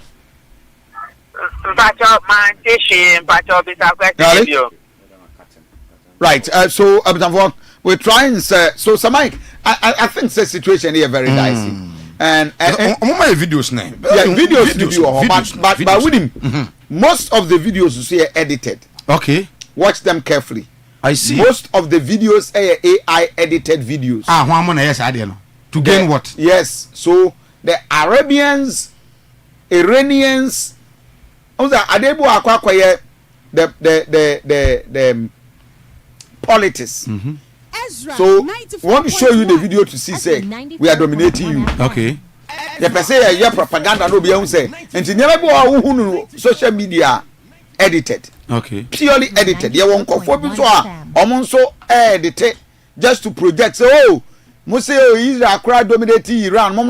Iran so some of them are time I call Israel. Yeah. I spent 2-3 weeks in Israel. Okay. But you didn't even feel say Bibi cost no. Bedua port maybe nyame na boa na tama koduru na bia ne I remember I call na Israel and Gaza was that time na Israel Gaza was so say last year I was in Israel last year somewhere July September. Yes, I was in Israel 23rd July or so. Okay. Last year, almost 1 year now. Yeah. But that time, no, a peak of Gaza and Tokano. But I had Ante. It said the Ghana had. Now, yeah, Obi, our Britain, what is it? Tamalifo, a yin talk a Boku phone talk a. Now, I can say, Ghana, it just them near the Boku videos. And to what I can say, hey, Ghana, Kumase, Etia, Richard Gumodo, now you didn't come about Israel. Na me bisa se ne yehui enya possible escalation to the other part of the world ana. Oh, definitely yes. When you go to the United Nations Security Council, the 5 permanent countries, China, Russia, it has always been 3 versus 2. I can say the West versus the East. And the West is always supporting Israel, predominantly America. And if you remember this whole land issue, it was created by the British. What they didn't do right was to create the almost created 2-state solution. By this time we would have made a headway and come a long way. But so what has happened is that over the years the Iranians have also moved towards the east, and that's what we call now the global south. And see, when you attack Iran, you are bringing in the Russians and the Chinese. And to last year, now the Russia warship entered closer to Israel. The Chinese warships were also closer to Israel. And the Americans were forced to withdraw their warships because they would have escalated. Recently, China went by air to distribute food to the people in Gaza because of the killings and the bombardments and the blockage of aid into the area. So it's turning into the West have always supported Israel, and Israel takes advantage to do nonsense stuff. So the global South might also be supporting their own, which is Iran. But it can be resolved at the UN Security Council. If you remember, people have said Brazil should be part of it, but they say no. People have said South Africa should be part of the UN Security Council. Others say no. So the 5 countries, even though they have the power to veto whatever decision, I believe that it can only be resolved at that particular place. Other than that, has it got the power to escalate? Yes. And will it have global effect? Yes. Enti ni hui na no da Russia Ukraine eba Ghana ye de to kra ba ya na ye to so because Russia Ukraine and na yehu Israel Iran waka se fan wo ewiase obi a wo kwan a ye fa so ye de enti ye ntimi ɛdeɛ na Ghana nso nyɛ nano mete so kuje trouble akwase or the bomb shelters ma Ghana for ɛwɔ Israel na yakova yitiri so Iran for homa me yawe say Ghana for over 50 to 100 so omungu Iran the international diplomacy how Ghana ye be handle ye deal. These are issues at the diplomatic level. Donald Trump threatening to restrict travel, place a travel ban on Ghana. They can be resolved at the diplomatic level. Having said that, you need to move your citizens to a close-by nation and evacuate them, unless those who don't want to come, both in Israel and Iran. Because make no mistake, Israel is a very small country. So when you release a bomb, the devastation nature could be huge. And so that is the danger of what we are seeing. Remember again, the Pakistanis have always made themselves available that anytime a Muslim country wants to fight Israel and they need a nuclear weapon, they are ready to give it to them. Considering the fact that Israel has nuclear weapons and other countries don't. So there is a geopolitical complex issue, but it can be resolved. As a nation, Ghana, we need to follow on our allies within the Middle East to ensure that we move our people out, except those who don't want to come. And who say, oh my Ghana, because nanka deal levia abine de ba wejai because usrusa here na fan wobo akosro. Ghana dey na free Israel ho dey na free Iran ho directly. Oh no, all countries all over the world have economic and social and technical relationships with all countries in the world, from agriculture to technology to education to medicine to everything. And the Israelis were yes we are for all these various reasons. And it's a bad nyama onyaprio, even the smallest countries in the world, because of the way the world has become, we all depend on one another, and whatever affects one affects all. But Ghana as a country, your foreign policy has always been that from the Nkrumah, we don't look to the east, we don't look to the west, we look forward. What means is that we are not an enemy to any of them, we are friends to all. And we are enemy to none. But yet, as a country, anytime NDC is in power, we will always support the Palestine. And so recently at the United Nations Council, we support the Palestinian cause, and the Israelis were not happy. We did so because of what happened in South Africa, the apartheid. And then again, if you look at it, many of the liberations in Africa, they were supported by the Russians. So our foreign policy, particularly when the Social Democrats are in power, it seems to tend towards the Palestine. And it's a reason why we might want to take some decisions which some other countries will not be happy with. But it's because of our historical background. And Rebecca said, well, near Air Kosono, or my Ghana, yen na in case of escalation, yen sono. Is that what you say? Yes, to some extent. But even if they don't throw physical bomb to you, the impact of a conflict affects everybody. The Ukraine one affects everybody. If this one escalates to the next 1 month, 2 months, 3 months, and they are flying drones all over, it affects everybody. So we just have to prepare and make sure that we put our house in order. Donald Trump, they have fixed the U.S. aid and all that. Our government would need to find money to supplement where those aids were going to. So it's all part of what we need to do as a nation, that we cannot always depend largely on some of these countries. We need to put our house in order and make sure that whatever happens, we have a cushion up. Mamena was say Richard Komodo bibi ni ebe sign thank you bibi ni ebe to safre no abisanfo. That was Richard Komodo. So Sir Mike very serious. Sure. O share niema hodo a ekoso ewo area ho na on say ntokwa we nyina start abra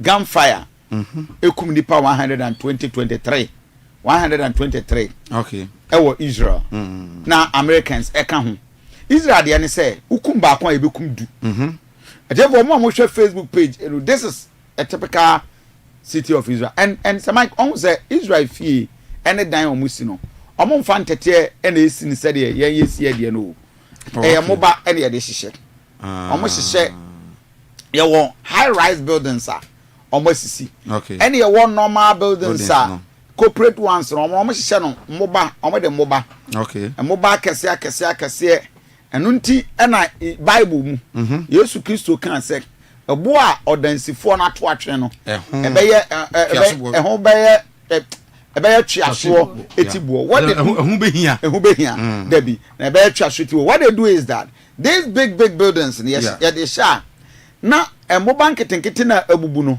ye de atwoko ye de aye de ahye ne ntweaso ene ne ntweaso so in every contextual biblical word that we know what the meaning and that was the building of Israel okwa omo emoba kese na omo shepu na omo de ahihye na ye ne ntweaso no ye de ketua bia ye den ahye ho nti wo si buba na wo beto kese na beto ketua na twen ebedu ba bi ne ntweaso no be nya ketua now the Gaza since October Ezra 94.1 ntokwa for Hamas for kum Israel for over 120 ewo hono ujama and in the street of Israel about far hostel hold hostage a French for citizen America for citizen and Israelian for a dorsal Israel for sec release our hostage to us for now I'm release movie a nipa be over 50 Israel for say release them to us and yes ebekoso no mo adi eti as we speak Gaza hona omokoye no mokum nipa more than 55,000 enam nipa no wo yes nipa 120 na ombo Hamas for no babe strike with Israel for so no mo foul be hostage ekum bi no omo nso ha Gaza ekoye raid no nipa over 55,000 and you cool more Gaza. Inte Oba Gaza mpapre no ne Israel na boshe. When Palestine any war munyina. But what they are doing now is that Israel for a person almost a raise sa for nyina nti we an tokoya omo ekon ewo Iran hoya. The top army commanders 3 omo kun omo. Israel for are doing what we call the target striking. Oma kotutuo abo omo Ghana hanke beka GBC is the for strike Iran Ghana hanke beka GBC National Broadcasting Office but almost say na Iran the military military operations free the omo broadcasting house then omo bia oil no ne bia omo ye omo nuclear weapons ni nyina no and also they've gone there to strike situation here very terrible mo amodwane here o share e TV so radio so Facebook page wo Israel obetimi asende voice note e de aba and obetimi so amayen voice note no afre o pese ye engage you way back Israel so Sir Mike very interesting very Bagana for so Israel pa okay yes Ghanaian population away Israel me how many nka ebedu 200 okay yeah omote hwan kasa eye adwuma obu a watena ho more than 20 years okay ebirum aware awowo ebirum atran achepa we have Ghanaian communities there okay yes Ghana for say bia wo yes bia yo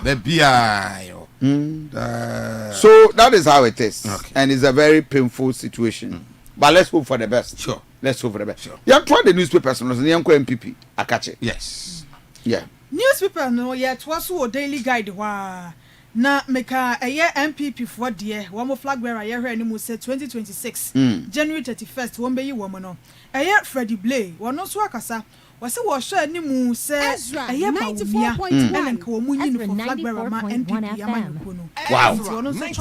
So Freddie Blaze is rooting for Baumia. But MPP4 should know this. Ezra That 94.1 Kennedy Japan, or then party for no penny for no. They will go for Dr. Mahmoud Baumia. So, where they free, fair, transparent. And meaning what? Say about to no more chrono. Aye. First in there, now almost in anado. And now or yeah, President. Incumbency advantage. Baumia that. Say no more. Aye. Now no there a free, fair, transparent election. And a mobile. Yes. Yes, sir. Yes. Now almost say, Omo in a sobe numtia. Omo kotwa ba no December 31st. Okay. 1.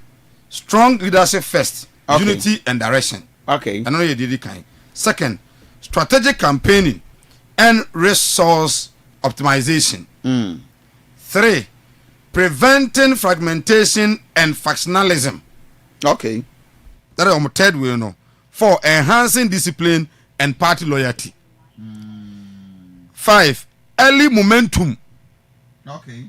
And psychological advantage. Early momentum.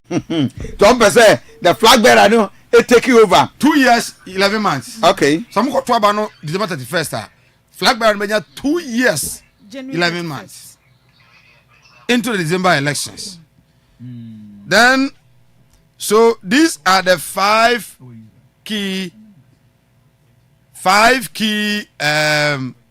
reasons in Tia. Ezra the committee no. Ezra 94.1 I was say early Congress. Early Congress no reasons in Tia. Ezra 94. 11 months. We got 2 years and almost 3 years. Don't make me a Tony ye. Asane said ye bia. We say mrana kire say some opposition mo bayi mo flag bearer 2 years. Okay. And in some of the year more than 2 years and hardly. But Reverend, me kakra me hu say some of say top bottom approach the Bebo party no and benefo na adwene na mom enye ni na betumi abo party no. 1 me yes Mike, I support candidate A. Yeah. I was Asante region. And my campaign my candidate A no I win contest no. Na ojama support candidate B. Walusu. Afa in Asante region me kwa secretary. Ojama kwa secretary. Okay. Automatically, because I sacrifice my time, resource, and everything, and the support team, my candidate winning by a flag bearer no. And also adding the support. And yet they have Yeah.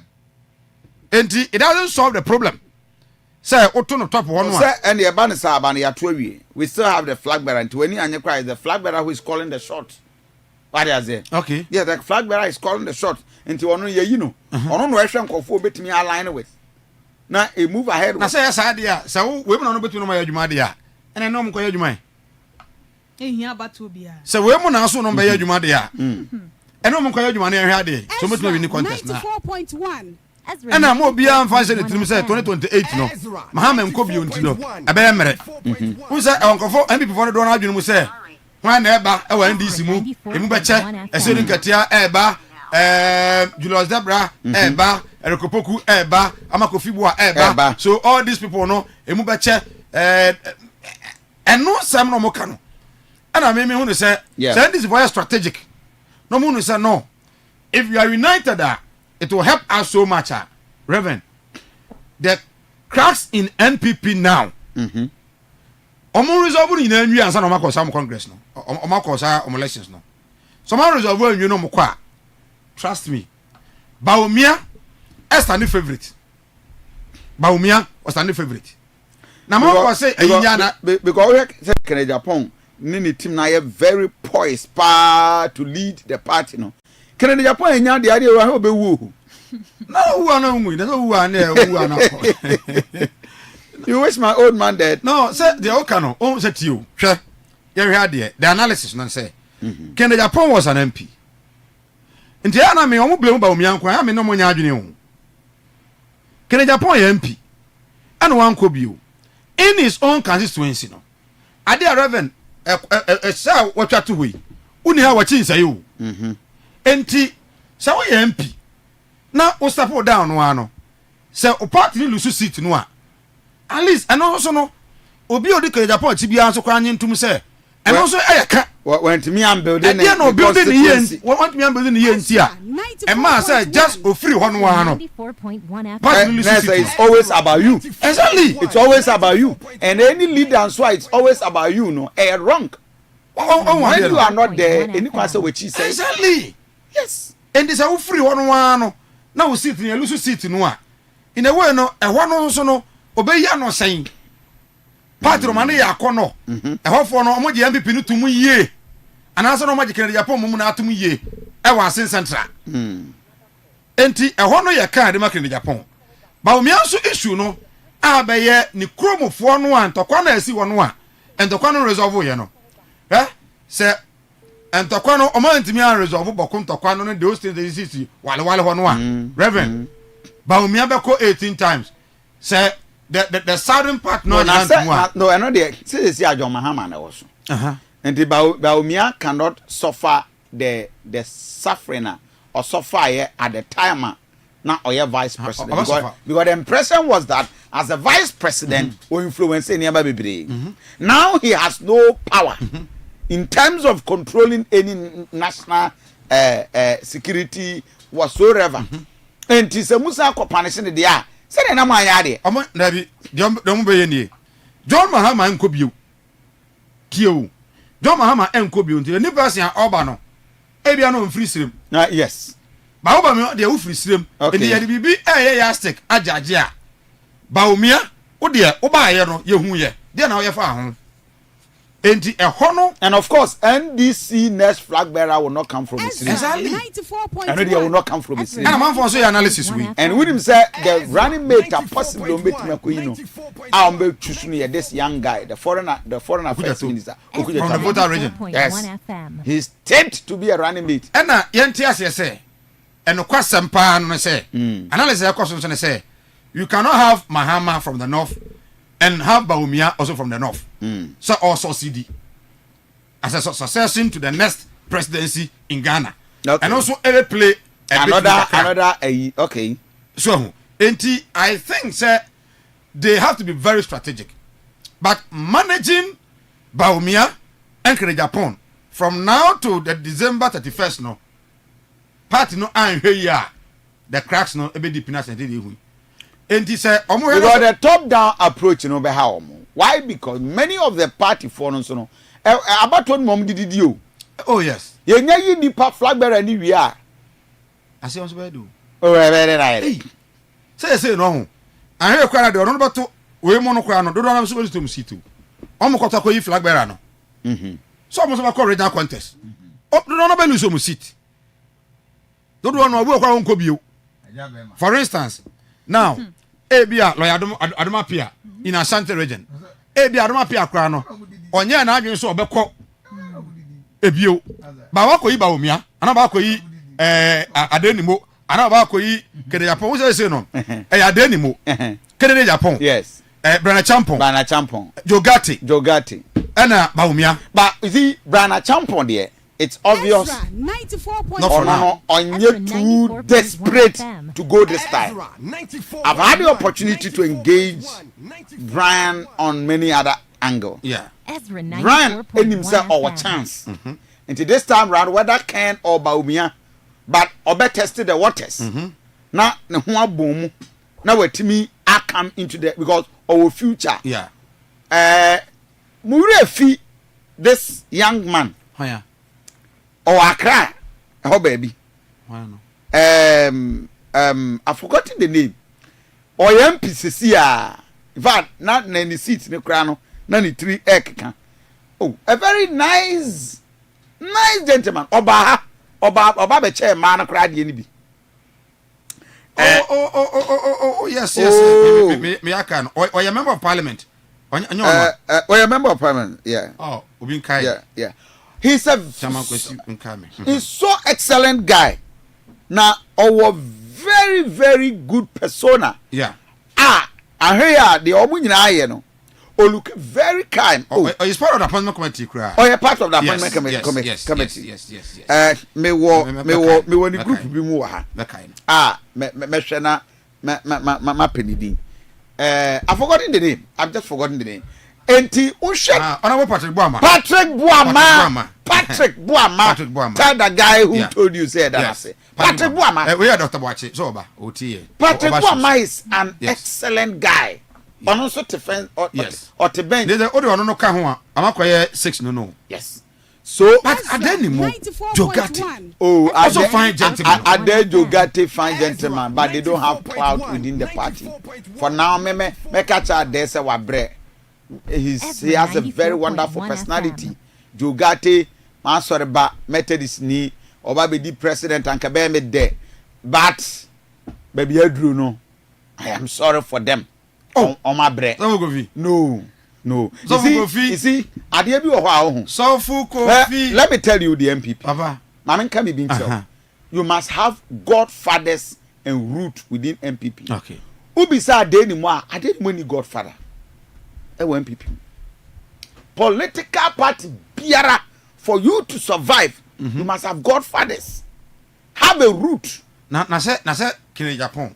Is he a godfather himself? Hey, Kennedy Japan. Is he a godfather himself? Kennedy Japan. Yes. Because how did Kennedy Japan come to the line? No matter how so or ditching whatever, he has a godfather. Onyanyina so bi jina so na huru ye. Adeni mo fra brochire ba ye. A obe contesting mampon seat. A olusi ye no. Who is the godfather of Adeni mo? Asemsi o party ni mu a why na Adeni mo so fra no? Adena nanado 8 years went me am the post. Okay. You don't have godfather. Obia, is it you may be so competent. Politics is not about whom you know, it's about who knows you. Why anymore? There are many people in the some them film I leverage or muye ni ade what it is. And then some them film it can say or Ibrahim Mahama as a godfather or Wahoy nom you want penifo bi what they are the powerhouse of every political party. Amabuzia mami as we free mukra. Nanado nom tam Mambuzia nom those people.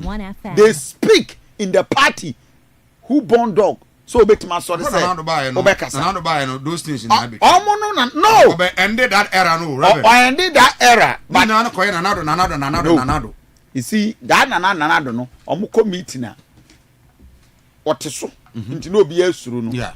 Ene Nanado committee ni e ka so bin trans go meet pack the massa. Shut up. We lose that clout.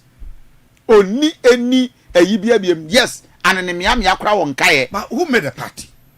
Party no MPP no amekru himself that out. And now second Japan Sabaumia even when you place them aside and you bring in a new person the party will be able to sell that candidate because 2 years 10 to 11 months to the general election. Don't forget the party will be our interest. Obia what political party will be our interest. Say you do obi bad nipa na ne bad can we milk him? Let me have the nipa na all bad me ne bad let me didi na chi. Are you okay? Okay. It is not about say you do obi na eba keke o. Nipa na me de ne me suet ne de na ba no. Mfa so ban na menya aye den afiri so. Can I control him? Godfathers ni na be he say ye de ne ba yen ye tie kire. Ye betna fra na ka yen se fa we beto ye ho. Okay. Will he do it? Edu baby Gabi ochida akrom nyina e de che. Onim say Gabi ni mu sori free Baumiachi in the middle of their campaign. All because they realize say Baumia enya post now. You can't be controlled. He at the point in that he would have ditched them. Ezra 94.1Fm. No more I do baby. No mo nyina edwa Dr. Baumia no. They realize say akwawe say yababe who say no. Obenya power na tribupo bi woni trim. And this is why political parties and for now the major concern is the top down approach. Massa manfo top plot e wo Kumasi ha because omo ye delegate. Manfo top fridge e wo krom ha because omo ye delegate. Say see am na wo kasa yi. Omo kwa akoto a esoro ho no first. All the executive ni kwa na e kwa akoto. So mo July Congress no mo gitumu a. And that is wrong. mabayegu monto aba no wo fam na yensu ye didi bi na ye didi wi a ya ba be yisro ofo no da bi so o ma ba to de aka no ba to de be na aka so mu wi a afa no ma flag bearer na ye ba turu nim sika nkofo nya di ye but uza delegate mo fam de o mo nto flag bearer also si chairman foi ye ba e take ya former meda hotel no that hotel ho na no that hotel nkoda ho any some days ansana ya mo bi 30,000 ni 50,000 ya ntoka mabinum enti sa wadi kan ko yi flag bearer na wie me am o de wadi di last 4 years ono na esa ba be didi MPP o ye ntase etase so didi bi o bia be didi bi de tie se enya ba kofo na ne abrewa etase ekwa ni say ya se party no ewi ni 2028 a bia no de besesa but the party na ewi ni a the same thing one na omo be executives no omo so be yes etase oda say ya etase na me no kakra bi ha me no etase unim sanka party ni say sanka before ye ni say ye MPP for obia na ho contest no say o ye regional national constituency executive don't support anybody say wo contest oh jai say no de omoka no me ba o say wo contest say Reverend Kofi Asante Ennin na Emma Ezra ni bia support you go and look for your own people la omonye Ezra for no support you e ba ne sa say nipa no wini a wo ye NPP ni enti o wini pa mo amokasa radio so Mike, that is not possible. We are in human institution. It should be possible. It is not possible. You why obia wan do for our do no yentimi nkoto aba na kan tell say kopo obi fro abonten. Ebio, o amata omo ya say party no nkrofo na communicators on bar radio. Go say ebe ye na mu ache. Na say mu be betra ha me kire. Say si amena o ka say ebe dey no. Ye ba wie no. Na sa menasepon wo mu. Banka party no wa communicators a. No. No. Wie a. Wo na ba ya adwuma. Mike, there is nothing called neutral in this world. Kofi Asante, I'm telling you, I am not neutral. Exactly. But I can never be neutral. But I am only objective. Yes. What I say? Objective. We know objectivity, but I don't believe in neutrality. Sabe tuaba. Exactly. Enti me tuaba no ma ba ka jo say me neutral. Last week they anto. Last year they last year man. Yanto. Mahama yanka ho yanto. 94.1. Mama ba omi aluzu okay, but it doesn't mean say I am neutral. Yes. I am objective. Exactly. It doesn't matter who is there. Yeah. But I can never be neutral because I may have my biases. Yeah. I may have my biases. Yeah. And that is why it is. Obia send me a message. Kofi, good morning. Please tell the MPP leadership the top-bottom approach will not help the party. This is because the leadership can bring a candidate who they like, but those on the ground will punish the party on election day again.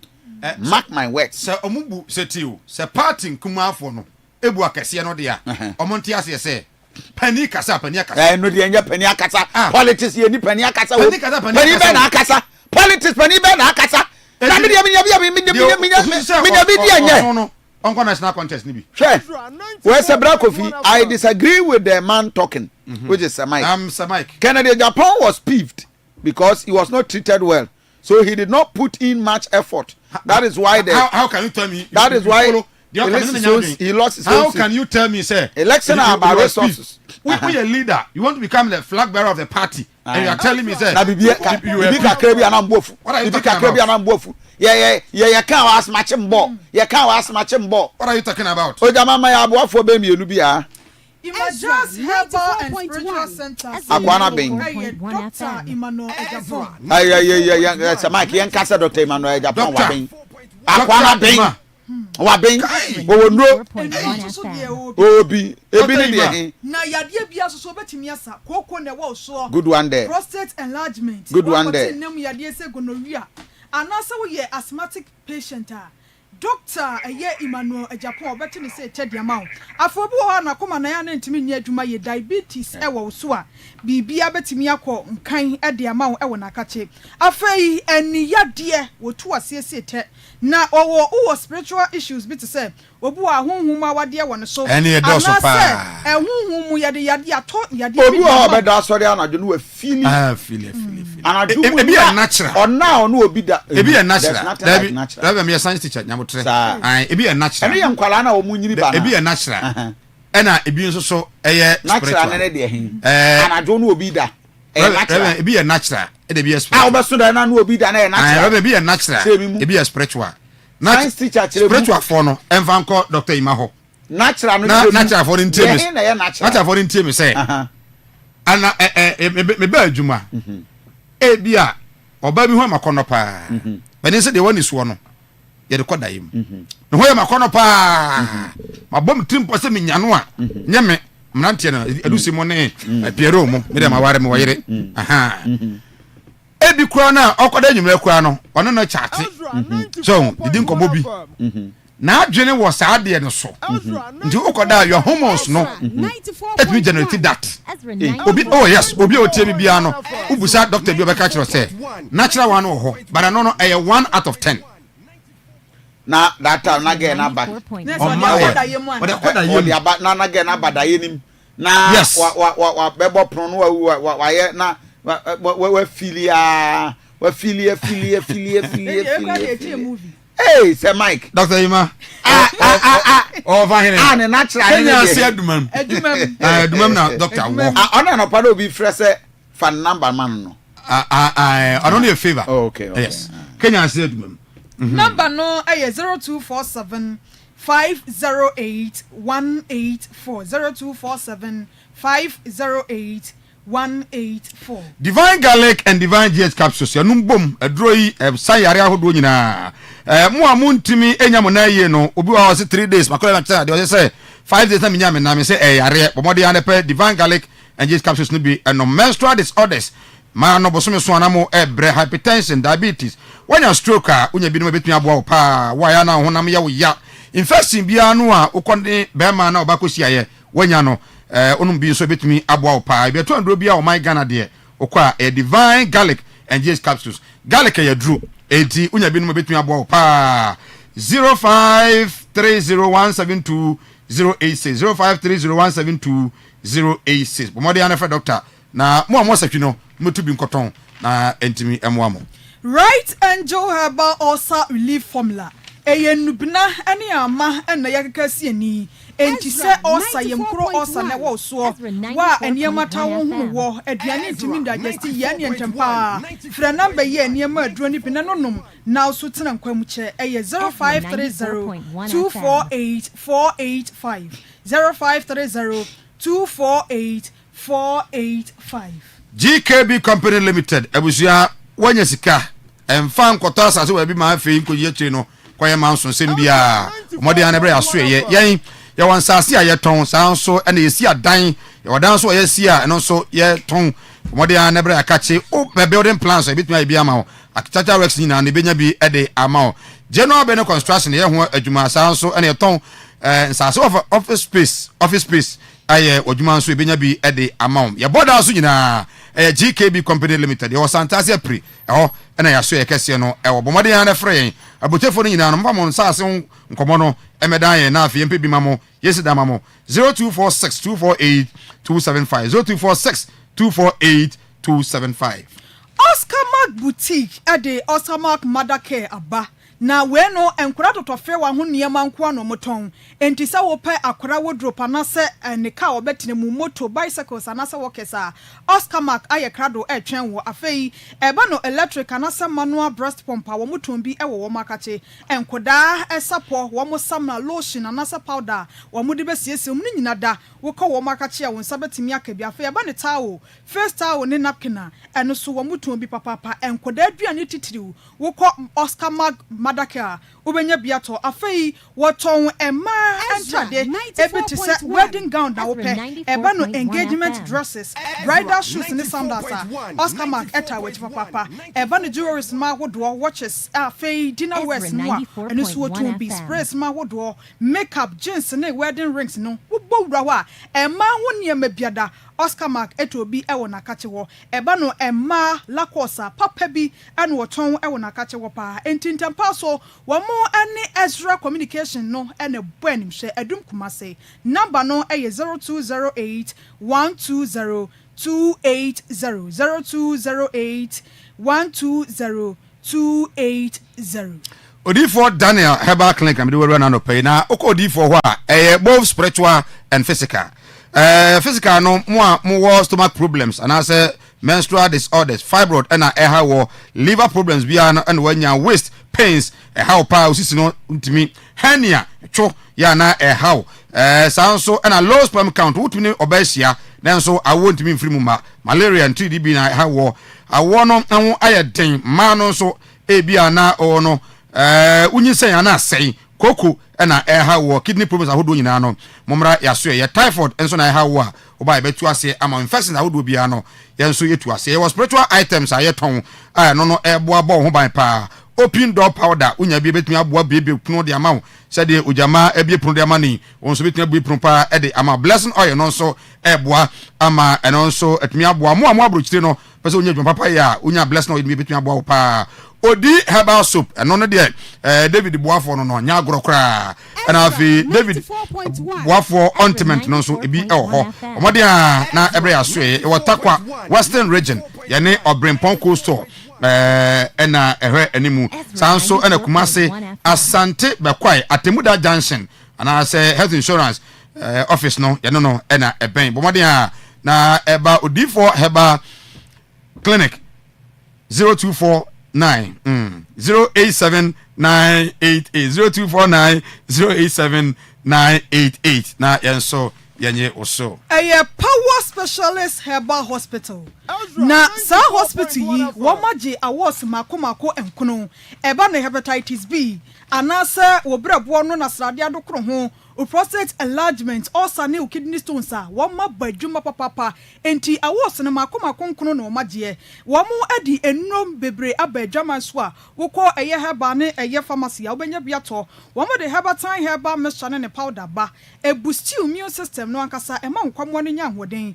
afei edu aya herbal malamis eno eye malaria tridi atena wo so wacha etu asiese dekudeku ema wonya ho afei wo cough care herbal mixture wo bowa ma kokoye oyi anunum bi na so ade wankasa bedi ho adanse edu aya herbal tonic no so wo ho wanum wato na wontim didi agibe na bobohwa ade ene adidi yi ubedi ne pa kala herbal mixture eno so support immune system no pa enje se dem kai no bora herbal ne pharmaceutical shops bia wo man Ghana and draw de aba no ubenya biato enkran kwabrenya ACP road no a ho na power hospital bus stop no ubehu wo mo na onya edrei biato afa Kumase so fe ya se wodi wani kyeremu e wo Lekosumchi road no a ho na Aduaya junction so ho a ubenya wo so abawura hospital wona de how bia wo metimi akunkun ama takrado so Anaji estate ben Ahantama rural bank no e so ubehu wo mekyere kwan wo number no e 0244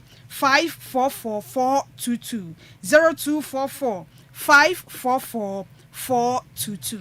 Enkrasifo nyina doctor sofo reko. Enkrasifo nyina abrante no onmedro pa sofo reko. Enkrasifo nyina doctor no na ode reko heba mecha no aba.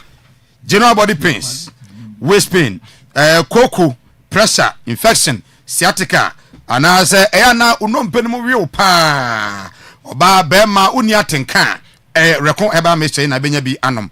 Makachiro sabe so yimkrasifo nyina doctor na duro no ojoto maso e beto ndro bia o man Ghana akọ ha obenya bi atopa dodo pa atu a mo amwo takwabogo so priesti afi mo amwo Huni Valley mo ba safi yo so nyina no mo fa number we 0244 470 067 0244 470 067 moko promise heba oyerepa Kumase Porsak heba mrom Kumase Apidank mrom Kumase ana afi sak pharmacy nso patase o nyina no ebuso ewo ho useless enterprise say eba no Honda Caterpillar padia na kache na abenya ne papa mu afa eba ne kilos car so a wotombi ewo ho afa sanso so na water pump so compactors wotombi wo rebalos plant eye ketwa ne akese nyina wotombi ewo na kache ho solar generator na solar panel useless enterprise nko na abekọ na wo maton ne papa mu ama ntina kire kwa de edosto papa a wo bowura wa de o biada wonsa ebetimi aka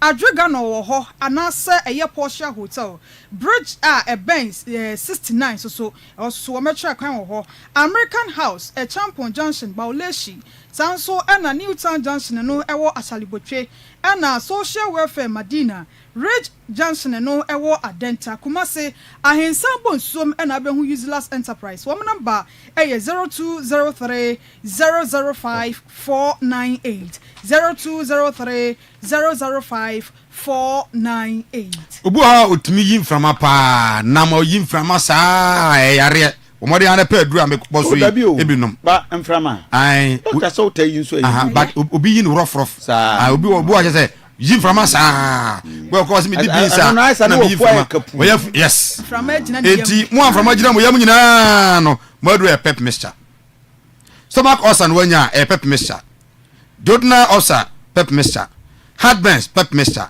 diarrhea pep mixture se opadru a etimi ayi ulcer edifin padua so a pep mixture na make am fama wo edroi be tondo wiase bia no okwa benya bia to tutu kumase oboase sunwane nkran bogoso PK Gambela enso watamale brekum takwareta chima doctor amanfo mo se hwi oso se omuhia opa nti wotimi nka mode ana fa bi komo mo ewo ho adonti open ulcer do kase a pep mixture na make am fama wo pebito na afi entumi emwa 0542 397 057 0542 397 Fantasia IC hair relaxer Mama Sonia Cosmetics new product or diabano enya grokra wo V1 deodorant ayema mane mema afei V1 body splash and also a mane mema mudie mu gosomwe na mu fransiesie mu ho omo wo V1 shower gel and also mane mema de omo wo quick white shower gel and also a mane mema betimi de adware pa afei a mane mema so enye mumu e ba ne se utiri ni benyini from na nya ahoden a mama Sonia aye krado etwem wo aloe oil odibe siesie eye wutirim so utiri ni bubu a wo ho aduro wo ho abetimi de siesie ni kama ama utiri no afu promprompanti ne cosmetic shop bia wo bowura ho a eye ni new product no right. no so ojama jina sonamen konkoye adwumamra Ezra TV Ezra Radio midi Aduanaba Kofi Asante Ennin the MPP decision on January 2026 Yankoni anje clarification kakra. The national organizer for the party, lawyer Henry and watching and a B. Council, my memo watching Wakwabamra, Ezra TV, Ezra Radio. When you have a Kasa Yache. I see. I bet many of the DJ positions who did the Jame. Yeah, my mentor on Kane. Oh, OKATAKYIE. Medun well. Kasa otemen kana che. Okay, me te on catch am in kanisa. Ah. Oh me. The na bi kan de. Se me nua no. The na bi kan na is what did. Oh. Was who na che ba the na kan on de ifim. E be di hon komo. Nana ma minya understanding. Sa 2026 January I say mukoyi flag bearer. Is it a decision made or a suggestion for now? Oh, me funny say a proposal. Okay, the date no. Yeah, no, like say Moody can koyi flag bearer and son amaba beto regional, national and constituency executives no. Is it a proposal for now? I no quite a proposal. Okay. I don't know. A standard elections. We hear Article 13. Or say a baby a opposition party no or ye presidential candidate not later than 24 months before the general election. Meaning say any crime say extra 24 months answer. That is 2 years. Okay. Ni change say any crime bet me. But we know after Say after 2 years concerning after election and the what constitution. Okay. They go to me aye. Na emu no. Yes, I want to say we constitution no say ansa na be presidential primate no. Aji say one man what money the constituency there party going now 6 months before the time say or the be presidential primate no. Okay. Ezra 94.1 FM. Ezra 94.1 every conference on. A polling station and they free enum. Edia ko enum to nson na nkron. Enson. Okay. That is 40% increment. Okay. And electoral area and also na nipa ba ko pena na ekefo ene ye ga ko enum that is about 500% increment and ye the former constituency executive, former MMDC, former ministers and deputy ministers, former regional executive, former national executive, but the company it's na ye hear to me from conference so that we can amend the constitution. But say you be the kind approve presidential no early. Na ya year no every one day. And the National Council was to me. Oh, I see. And that decision for now is decided. Yes, because Article 13, presidential primary no a standalone. And as I say, party delegates you now so no no almost safata. Say omubeyi eye party candidate bia kumi mo kwan so mu no etinia constitutional amendment committee no omangi ntsemu ne say yen konkoto presidential no Ezra 94.1 na yen to ne Ezra 94.1 FM na say area eno no yen fa omo propose expanded delegate no enka ho na yen to aba no may and father existing one no enter. Existing one no come home. But the expanded one no more balance no ever come near their two. Enti baby ana eye num no mienu no beba beka existing 5 no ho. Baby ana ye ba ko no when 9 beba beka ba ko no mana ye num. Exactly. So clarify this and educate us here. Mokoto flag bearer na mu yini wi a. Will you come down to the polling station about betwa kodu national? And answer we are modika ko akoto national. Na maba beto constituency maba beto get so me that education. This is the proposal. The proposal is that adia ba ko ma ntokwa basabasayo menteme ho ase division make say assembly e be to party mu a eye menteme ho ase bia no.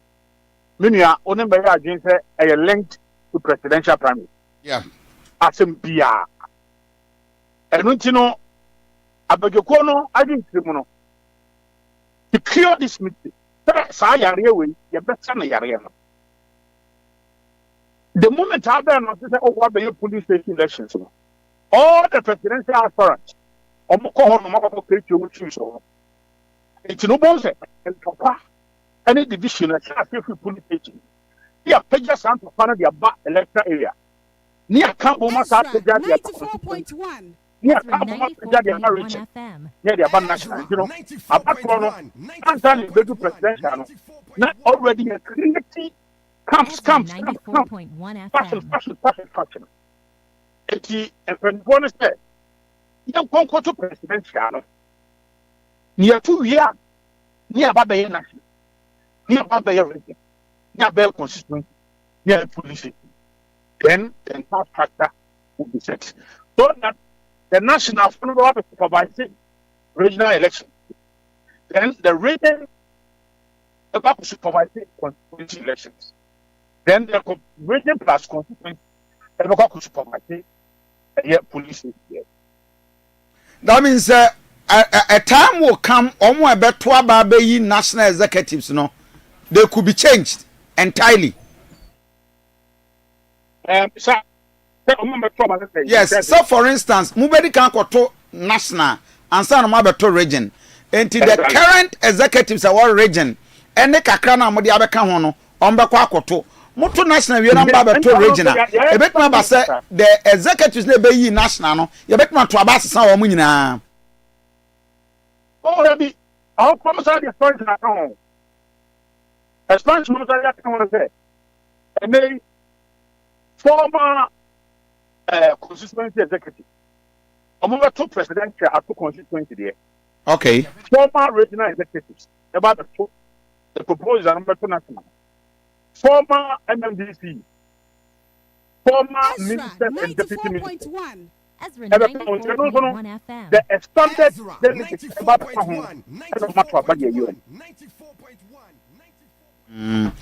see and mumutri mupone say the antagonism all this wa eba any pinche and no na mo pesa mo kio enti na mo take this approach ya me ba man me akra me ba ene biem on say me ya wo bibia me frɛ no extraordinary delegates conference and on the council the presidential grant e mu na asone so e de ba amuye more than 5 na asone so dia 5 and so omo recommend the yen zero na I don't know what the coming back to your question yes largely I did me I am national organizer friend and I'm a national organizer one of the things that established grassroots mobilization and the structure not a lot and the factionalism linked to elections.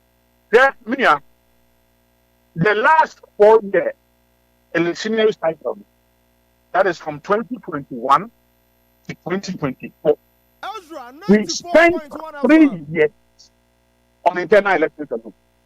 3 good years on internal elections. It's from 2021, 2022, 2023. In fact, 2024, quite January, after an year to a parliamentary primary. And that's meaning that you have spent 3 years causing chaos and creating problems. Ezra 94.1. Ezra 94.1 FM. Now, if you just some water, it makes nothing 3 years out of the 4 years now. It's me spending on internal elections. So, we know the one who said, I did. So, we need to rapid actually a module. Some bien, what you some national now, you know, what an effort for. And no, there is a bigger burden. I should take a step that when you begin to say, or better say, or maybe might see the party behind him to win political power. Oh no, no. It's now only any problems. After you go to police station, also we couldn't even go for. And yes, I'm in common. Not your focus problem. Ezra 94.1 No problem. It's here you want to say our biggest problems are the organization. Okay. There are a lot of issues I would wish Senkebe discuss about my time ninti. Yempe time one of these days over Kumasi and entrance to the studio na yenin komo. Nanabi, I wish you guys very well and I'm grateful for your time. Why? For Nanabina Mote say and no edin komo. Team members are seated. Dr. Chairman Edmond Opon Pepra. Doc, baby Abokodia. Good. And Dr. Boache Dankwa. My brother with Amstead. Baby Abokodia. And you have the aide, the spokesperson at the regional minister Hussein Ibrahim. I'm right here to say, I say, Nakaso opposition and what position there? Don't wish to be in opposition. Oh yes, it is true. You rock for catcher is a who are Bermuda, you cleaner. So on for so position now, you general secretary. Now, back I see party make go crana ye ho ho we were to say won grow. Hey, me grandma me cry hey to the regional minister. What? Why is needed? I'm not why by say na ja de here na tie. We ba be pie this we ba. Ebenezer. Ya ba say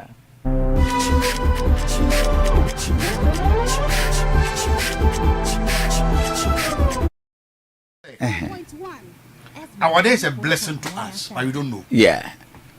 And there is true. Me why am the fridge? Fridge. Oh, worry, Sunday man be ba we ya me unya worry na worry year. Why? Oh, I don't have a fridge. Like it. Oh, you are not the best. Me the fridge. Why would you go and marry somebody's wife, daughter with that fridge? Na na say fridge. That's a one rank out of fridge, mama. Me the fridge. Me ni mo masa. Ye mo bra o. Me no mo bra. Enti bra ni mo bra no. Me them fine. I have a TV. Come. They have a TV crowd na ni. Oh, you mo. The fridge am ni bi. The me catch one so to fridge no. Me do ma dey achi. That's what tell me them. That is it. Enti oba otu ase. Oh my. Fact, Ashtown. Me ni obi ano wonde ne da veranda. What can I say? Look, our dear you be a BBS. What I say, so BBS wa brabum na bi a mote bi a chamber wana BBS na mo ba veranda so a mo mi na mo na BBS e den e bre be dame. I don't have a problem, but as you are going to enter into the marriage, get prepared. Now, me say you are quite instrumental. I say my life. So sorry, Cassie. Cathedral, him for the crime enko. Why? Because baby big sound. You are not seen. What I say, you'll be relevant to the system than that big. I stand me mean. I just want to say, any problem. So we're from single. Me problem. I see it to be a problem. Yeah, no, I grew up in a village. I'm a village boy. Obi oni mo asadom na say, me mfa me krasin seeda. I'm a village boy. Me tena krum da. Me ba krum na me wie secondary school. Okay. I am a village boy. I was born bred in the village. Ya konkusi kire mado adopa ye diba chepisi we krasin. So I don't pretend to be a homeboy. But the American say even a krasin no say usi so na kakra ya yetimi chiro kwase twa papadan na ne si atakwa amedan what you say now you grow and develop your life akrase had my small I say unu nu be about 5 kwada better than and know you were growing what you say but I see it to be a problem at this generation say one room wa worry na we ire oma wase bibia besi na so besraw na mu nyina mu gudem wrong anya wrong self contains nkwana do do sen area ani kuma do sen sa area na kono kwa majority sing room ono ma no mo yere no sing room area na ka ten ko no aye mako ye hadan sa ne asha ase ye no aye sing room no pie no ko dware na de bucket ba I chief ntia na te afo nkwanta we na je so oda sing room na mum moment aba waro on say who be bra who be develop family e the honey a transition me are transited from singing room but obi waro for 10 years or that's why na here to singing room and I'm say planning no me for first 4 years okay. I was singing room yes I moved to chamber hall the next 5 years okay. The 6 years I came to flat fantastic then I came to singing room again. They moved to a house. Better. You see the plan? Oh, we need problem. A transition. Okay. And if you don't plan your system, yeah, say what you say. BBS, o person move come ma ware wi. Yes. O person move come mo house. Now for 1 year, as a single room, understandable. Because be him say you are preparing to go to your own room. Me, wa fear na light kura ni ho. Na ye too from now the carpet say wa it's better. Yes. Reverend, me say whoever was singing room no. Emma Honya would. You want to say, Bo be we ne wa ende. Fine, so you already know what someone. Bo ho be ende. I want to Chief Mamintio na on way the same thing I also ba can say. Kofi Mamin ancha watie for ne. Cause I fun kwanta de do na single room. Na Kofi Mamincha His Excellency. Canada compre Kwame Japan. Baby obi anyankopon hira no 2028 ya me ya domo a obehira no Kofi ye won komodi na aware ya okofa ba ye Kofi said de o ka won nsem no ye tena krumu ye wo ye krum mimi tena kurasi da okay timi si so Ezra 94.1 at the age of 13 na minti single room. Okay. Na me te flat, a whole big flat. Yo, why are they? What ye? Na me sa boarding house. Yo, but na me call school sabe them. Na me see sudru baby na me be bobra no. Me be for ba ka me ho. Na me free room na me call single room. So tie me. Na me call single room na no ba ni tena mu wan. Na me hu said ye oba benwa na mo share small room a said you be seen na tena bi sua de ansa na you move akọ 3 bedroom intimi me the single room no sua anuama bebre e wo me ne oba asetena. So you had a plan? I had a plan and I'm the movie coy but to tena single room no why na to single room a build a relationship e ma hu anuama bebre e fa said you be seen oba ma bebe mu said you be seen oba tena said you be see a handle oma said you be see any oba kasa said you be see atutu nuama o dem e ma hu nuama bebre nti ansa na onko flat ansa na onko full house no now you know how to handle your house. Okay. Nti mimi sua bibi o ago mamintio Ezra 94.1 eti from here no TV so Mamintio TV na me one kasa wo ma wo tie do Mamintio so the other flat baby Mamintio is excellent to drama ne ba na Mamintio regional minister Dr. Frank Amokohene you Razuba KM boss wagovi ayi uni mandia ema in society etenya get to pa Ezra 94.1 I am telling you wagovi me metna single room name my parents but I was fortunate enough yeah wo na room pempen so ha in fact it's 5 years a day kwa me papa han dan foforo a ye nyina ye wom. Okay. So one na yere e wo different one mu na nkura no so one place. Better. Na dey ba ko a me realize ye pa ye the fact say hie na na yetimu ankasa no. Awarefo e wo. Na omo wo a ba ko fi uti ase no election ya. Nye we no sisifia ni bi wom no. Enkamenteda. Na me back or exams and if you so me may ye money we be with you. How do we marry culture, education, religion and the social assets? Reverend, I mean ebia will role and ebia also play vital role. I mean Branted no or talented. Okay. A man for enjoy his music so much. And not to cut you, the question was a comprehensive question. Yes. Right, the moral implications of the song.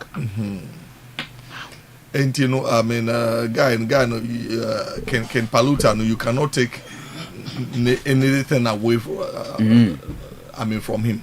Yes, friends, in fact, our children know a been so that talent, and you know, was our now who identify our more talent, earlier. Now, I mean, money focus at least onsua there to this level. Na guide no say I mean usua ade no wia. These are your options. Education, at least some basic education be there. I mean, you must all. I mean, as you many taking paluta nibi. Oh, and yes, so bad. But I mean, idea no, it should not be in excess. Entino tie. I mean, said the bear what is going on. Okay. But your mind should not be there. So also we focus on your studies. Sometimes I mean use phones. In fact, children of these days normally sophisticated than the parents. Enti niema yenkra no yenim no. They know it. Omunim. Enti better say obey ade no open. Na wehunu say no behind you kra no o man ade na omusua. Ade na I mean omunim. So that you will be able to advise them frankly. Me no enyum no menim emuwes. But for all you know no I mean me mano bebre no anim nyum no nyina ha. I think Kofi Kenyatta nyum kra na nka me hear some de beba. Onya award da. Kofi Kenyatta, that guy has a very bidie banon so share. That guy is very talented and excellent. Kofi Kenyatta. Yes. I like that guy. He sings with wisdom. Reverend, it depends on what you are looking for. I love that. Being so here just the lyrics. I tell you. And a complex matter. And you know, I was saying Yandaje. Near share this. By your course, you need to oh, Debbie. Because you said your culture book so much. You will never be the moral sector of our society now. What because and on the in their textbooks they are learning about Shatawale, they are learning about a Stone Boy, they are learning about all these songs. I mean, is it necessary? Well, I mean, to the extent say a syllabus. Be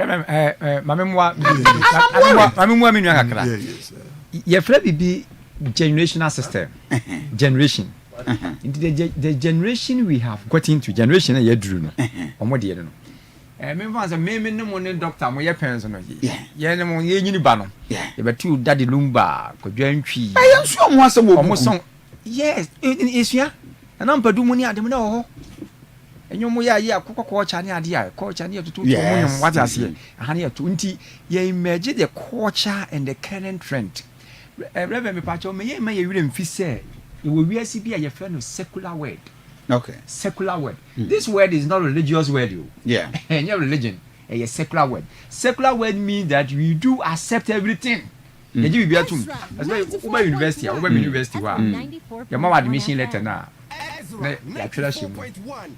Be mindful or note that the university is a secular university. Therefore, lectures or classes can be held at any time. 2 years the anything can say yes the anything ya condition na one kwasa the enu dia court what you say we live in a world a very secular world and these people no mu generation in sango for we na aba ye ni lumba na ya machi de demu kwadwantwumu those papa yansen no nyum no mbototo no nti nkura we mu die no and that menu dog kai no oho na nkura ne bi pick wo mo talent nti won na cha akura no mmodu ni nyina afra because that's what the word is heading towards. But these guys, many of them behavior what TV so no one we what we so no din kwasasem what are they learning? So culture culture is the way we live and that's how they are living. Mamenka be binjiro Uba University Uba University so they say me university in boardroom was many be I'm bobo masu from the classroom. Me when I enter the classroom I sack them. I sack them from my class. I see. Me say I don't believe Bema some addition to my culture. That's not tell me that my culture to me sir. The minimum say Obana said was asthma. There are two things. Either say obey you asthma then what time a class. And answer will be in found. You can take it to court, Supreme Court or whatever. If they Uganda hire Supreme Court never be brain you ɔmɛma wɔgye aseɛ not necessarily me can na maka oh okay madam for sofo baako the reverend Dr. Isaac Boateng or Christian service was it also for Kinata's song has also dropped in the exam before or say Omudi Abada. So I wasn't surprised when I saw that question. Okay. My kid also wrote BC this year. Oh, okay. That's nice. And also for Eddie Papa, I don't know were they able to answer the question, Buamina, and how did they take the question, because it's an interesting thing, and therefore, and I just say, may any answer for I may as a devotion, yeah, boy, that we should start be playing these songs for them. And no. So keep on watching. Our duty to guide them. Okay. So sir, I mean, holistic world. These things out there, but in the house, I will say, oh, guide you now. I mean, oh, show the right way. Okay. I mean, said the bear a bontindian influence too much. And you know, I mean, it's a bontin on himself. Say no. He's aware of his the environment, but on him.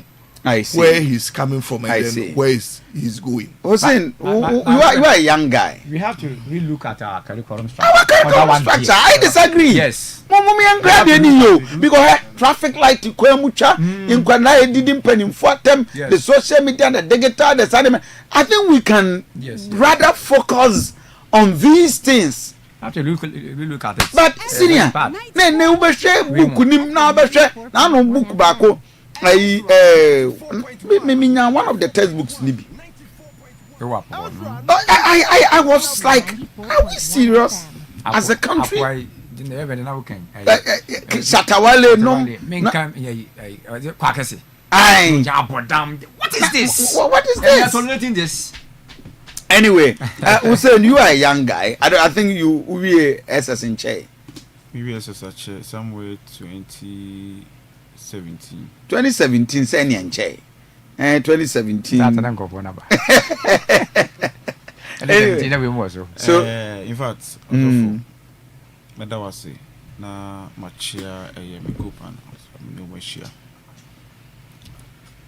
topic here da paso a mo kan ho asemi me no kakra metimi aka ye say e was a Ghana Education Service omo hwe ni mamu yi because you be tamani eco school no de na chere no de na exams na nyewe bi na na eba nyewe bi na na eba me say class 4 me da so kai niam a me kai ye kura book bi say gateway okay yeah niam e wo mu nyina ye niam we relate ma science book ba kwa me sua no SS da so ye wo bitim the village where there's no doctor that book is here yes a village where there's no doctor agric book and agric kura sa agriculture book me kai say ba kwa say me kan say me wi ayo say me fa ayo e da so kura da fie general agriculture horticulture say dey see garden and grafting ne sa ne mani nyina wo fie backyard garden no ne ade and we are not necessarily and agric science was jam atwam my integrated science and ma kan nyina bom first year was solely agric science. I am a Greek student. As a core subject. Me horticulture, chemistry, animal science, animal husbandry. Let's say I would move at least. Oh, yes, you can obey you to me. Yes. And you know what? What is this? I said that you me a tree. I can. Inti obi onu nti tree.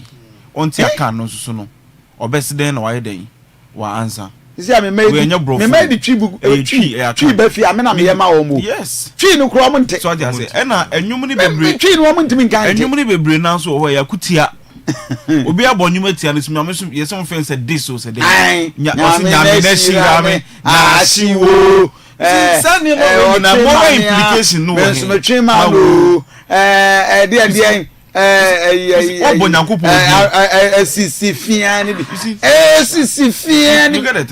is the moral implication? That is me problem. So enka me adedemu. Uti adedemu kura wi a etufo. Ampofo jemu uti omo kwate ja ni bre usia sade we nyina awia yes ebe bo ma wo kura no wo se unua wa ade wo ma woni nya dem bre so mama you say for ni be bi hu ye hwe ye curriculum no mo say secular word but see apa ya esuatra sana mi mu no Facebook page I'm dropping the song again. I don't know whether you mute it also. Oh asidana ya esuatra I want to get the right anyway. Your time rekwenti mo ma ye ni enkom so Dr. Chairman ma yen share the happenings around us MPP for changes from your time is I'm boxing all the topics which one you are convenient you look at it. I'm aware say Ghana Fitch RT the other B plus also B also and B minus. Okay, so the implication of it, Israel, Iran, Tokwa, the MPP propose running of the election 26. Any other friend is saying a national issue of importance you want to touch on. Mamintu, at least for 10 minutes we can do justice to them. Reverend, on the I mean issue of MPP and presidential primaries.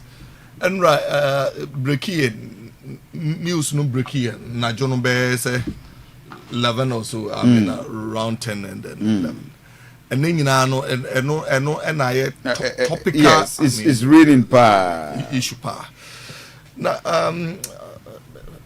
eba no yenya mixed feelings kakra if it's any straightforward and a sense of implications be pre I mean I mean as a party there na you used to bottom down approach say uji to me no every grassroots on from I mean Ezra 94.1 FM delegates to let's say I mean area coordinators constituency executives, regional executives, national executives, flag bearer, I mean parliamentary candidates. But the bar and I mean yet obviously no we are turning the I mean issues upside down.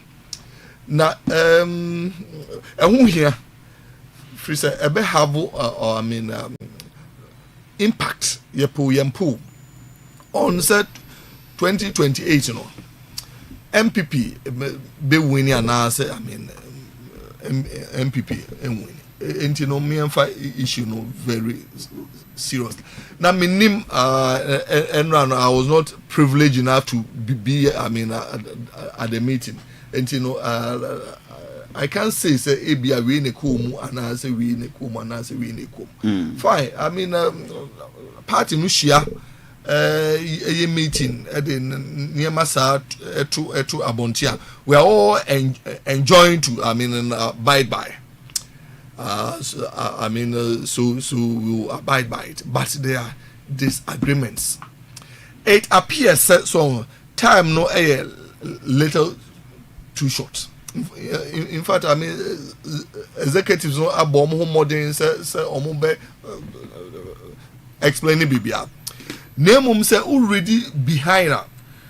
Others and so no again say ya yening nyina to favor one particular candidate. Are you very clear what idea I mean now a dangerous party I mean opposition are seeking to wrestle power. Now we are near my study to one I mean candidate I mean challenges be brave.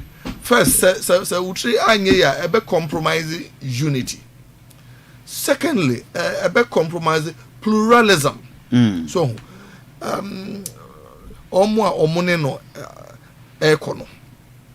While we are the tendency is to think say Wamabako undue advantage over the other. And you know, so no, I mean, so eco lose crana office the party has not been fair to me. Now, how to convince him to rally his people to come back? And he made in my view, so I mean, a crass macabat menue. Enka ebe here say almost take second look. If we say implications no too far. So sir, and you know ebe here say the party executives omun sign so enko shiabi nanka omu enre look at the Ezra issue. Ingina no and it's a 2 min whining and in the dema. Power must come from the people. And you know, also free grassroots no ever. The power must originate from those at the base. Na air clambo. And you know, at the end of the day, who are you did 2 men bemauno and from so be any so. But I said, machinations and imaginations be koso. So and yet clear cut. MPP ni mapa. But the about us ento asumu papa. So said to convince me say in fact omo too about the last time omo too about flag bearer ensign so into and you know it looks as if some compromise be abem be a rob my back I rob your back so sir buame na fameko na say obua me de mekwa me so ma bua wo de waba if you said the moment ubeyi flag bearer ono one way or the other I was say as to say hey for na ebabe regional executives hey for na ebabe constituency executives hey for na ebabe national executives intermediate I see it clearly says some butter trade biaba butter trade. Oh yes, I see. Sabuame na so adia ya no and say niema ye kom no yenya emfrimu mfi so on sa makoko report no cry samunya eye ho adwuma kra na mo hu say very good entinka I thought senka now no enka issue a prominent part ebe preoccupy party no and say restructuring here for na yemomu and to be an answer otherwise delegate system no kra no amoaye no say na no so we the popular advocate just say enka yema card bearing member bia and to be empo no only akro any card but say obenya dance approve say or a member of the party or a active member enka yema no ni akro no and to na at the end of the day add on polling station omo dey cost 7 instead of 5 now I think at the concert or whatever na one no omo ba be no 5 then former MMDCs former appointees yeah, so this is all obviously very good that's why I'm saying one way the other there are machinations and imaginations going on. So as a party no, what are we afraid of? Again ni so say yembiem emma obi oye member bia no and to be na rejuvenated grassroots. Reverend Job or say the things that I fear comes upon me. Or the battery now or say near me so eba me so na near makuma tutu on etome exactly. And near ye so ye dodgy ye be kwa na the same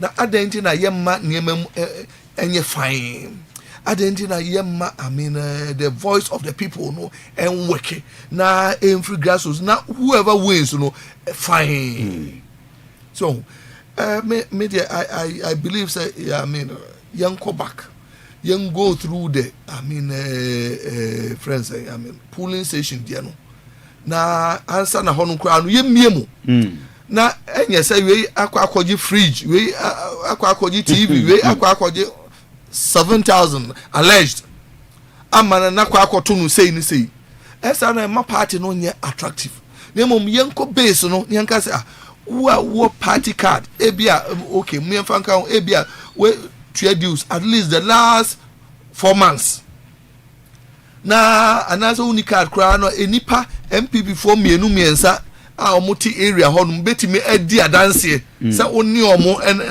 na ye part no there I mean yenya ema unto be na any issue say obi age I mean the mudie obi secretly any massa no emma party no enkoso yenyi.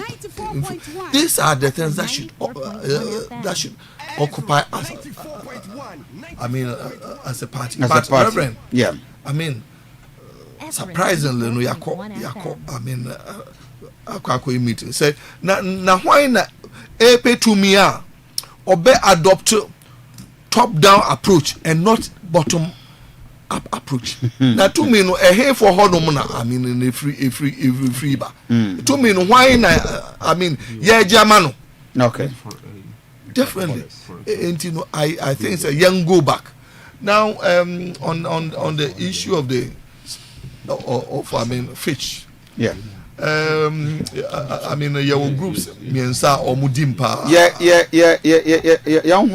yes yeah Fitch na yeah matim no enwi on the MPP about we can touch on the Fitch so doc maminya will take on this MPP new position on the getting their flag bearer also for Kofi Asante medasi machia TFU nyina na machia university for me VC ne penny for na ma congratulate me nua ba kwa me ne chira de university ho Freboatin na na bi one o'clock no start the PhD viva we for o'clock ya na we I see we no Philippines Catholic University of Philippines enti 3 hours defense die nyina e ko support na bi enti na bi ye na emanetiri nkwa ono so we PhD why defense here we successful ona omo decision ne by say what me aye dey say omo expect nti menu yakwaku no pay emanetiri nkwa Reverend MPP asem na abeto ho no said the menu ya Dr. Opon Pepra kan no me dey me hu ni say MPP for o masa to tuabom name o ma to tuabom name because the Ennin MPP is a property owning democracy party that they believe in capitalism. Okay. Capitalism you know belong to the people. The individual people on their own party. Sanity. And in Kaofa, the say economic schema. Because we be believing in capitalism. There's individuals and they run economy. But that's what I say. Dinka we expect to say it should be top bottom approach. Okay. Not rather top should be down yes. Top approach. Okay. Not rather top bottom approach. These executives here omobako wo so omo nkoto abanyi flag bearers. E bi omoko omo constituency ni regional and national ade na. No man we ni. Yeah. Wo so omo akoyi leader e dey ato ho. Say the menu upon people can you know. As a machinations be koso just to favor particular candidate be. Ade no kamum biem ni enye ade no opinion obi adwene mu nye ne fine. Election e koye no former parliament presidential candidate of MPP honorable candidate Japan. Almost one certain time. Wama agro ni ntem. But he was able to garner 38%. Enya de kitu 38%. And we nya on penny for first 1996. Let me swap. But then I was JHS. But history tells me ready. Because in the first election we nya 36%. 38% rather. Oba second term no. No be nya 48 plus inch you know. And we call round off no den win here. So what I say? which means that Sir Honorable Kennedy Japan is a we are forced to reckon with. We be obitima we will be obitima bibi. Yeah. Na ade ni nyina no kura ba ko pempen wasi ni pempen yezi ebiem ka. Ade na bi yenu na bi na omkasa wa ha omu nyina mpanifo ne ye to center nyina Dr. Bawumia. Just to bring him again. You think so? Yes. And that be the say they kasa yin what you say? Just to bring Dr. Bawumia again. But I'm telling you, it's not going to help MPP. Apart in the 2.2 million people who didn't vote, Asante region 1.1 million. Eastern region being your second largest, what do you call it? Region. About 600 people also didn't vote. What do you say? As it stands now, there are 3 regions in northern region. Upper East, Upper West, Savannah region. MPP doesn't have a parliamentary, what do you call it? MP. These 3 regions, so many MP. Mobile transaction near way near Massey and Machine ye no. More yeah, didn't towards a particular party. Someone is becoming our court, young worship. No, and be party in this. That's what you know of and Kofi and round master take Asano. Say, I'm not okay. Free Jenny near Mango for to be a plot to him. Maybe because it's easy. A year or MP no when you were on. Free Jenny or chair. I remember be just out. Yes. Obano. No, there will be a new asem. News. It will be a new asem. What I say, I do way, Papa. In the Kamosi Mumbium, Cabraja make a very fantastic idea. Say, when Timmy yet say, young fat, any card bearing member be a no to be but old party appointees, no. One motias from Mumbrem. Nanka mo increase polling station executives, no. From 5 from at least in Amunda Bon, what time? I'm so mad they are 7. What is 7? It still remains insignificant. And yet, and the MPP are think say they are not doing anything good. If they think say for President Mahama Beko 2028, it be a new candidate now Obebano. Dr. Bawumia di ka ton ho why say omo advantage ya. Politics and this how. Is it Ghana politics no dynamics ni e bebre. Whoever thought when they say MPP was going to election, he was going to lose about 2.5 million votes. Never. Data ne kure nyina such as say even me I can say it. Yeah, I can say it without any contradiction. Data ne kure me chese MPP I won election. Oh, I see. Yes, I'm telling you. Who is that Professor Asante me yonko ba. So you had it wrong. Me ne adwuma. But I miss target no. Without Professor Smart. Without Dr. Pompe. So you were all convinced MPP I won election no. Doc we what to one with Aminia. Na data me too say because I said as a PhD would make what that is me go jump on the nkofo work can na scientific data quality data for you say MPP at least was leading by Ezra 94.1 FM 2024 John former current president Mahama enya 6.2 million meboa former president Nana Akufo-Addo 2020 rather 2020 Omampani Mahama enya 6.2 unya 6.2 million and Omampani Dada Akufo-Addo enya 6.7 difference of 500,000 meboa ye call 2024 Omampani Mahama I appreciate by 150,000 equal 6.35 yes 6 million 350 meboa million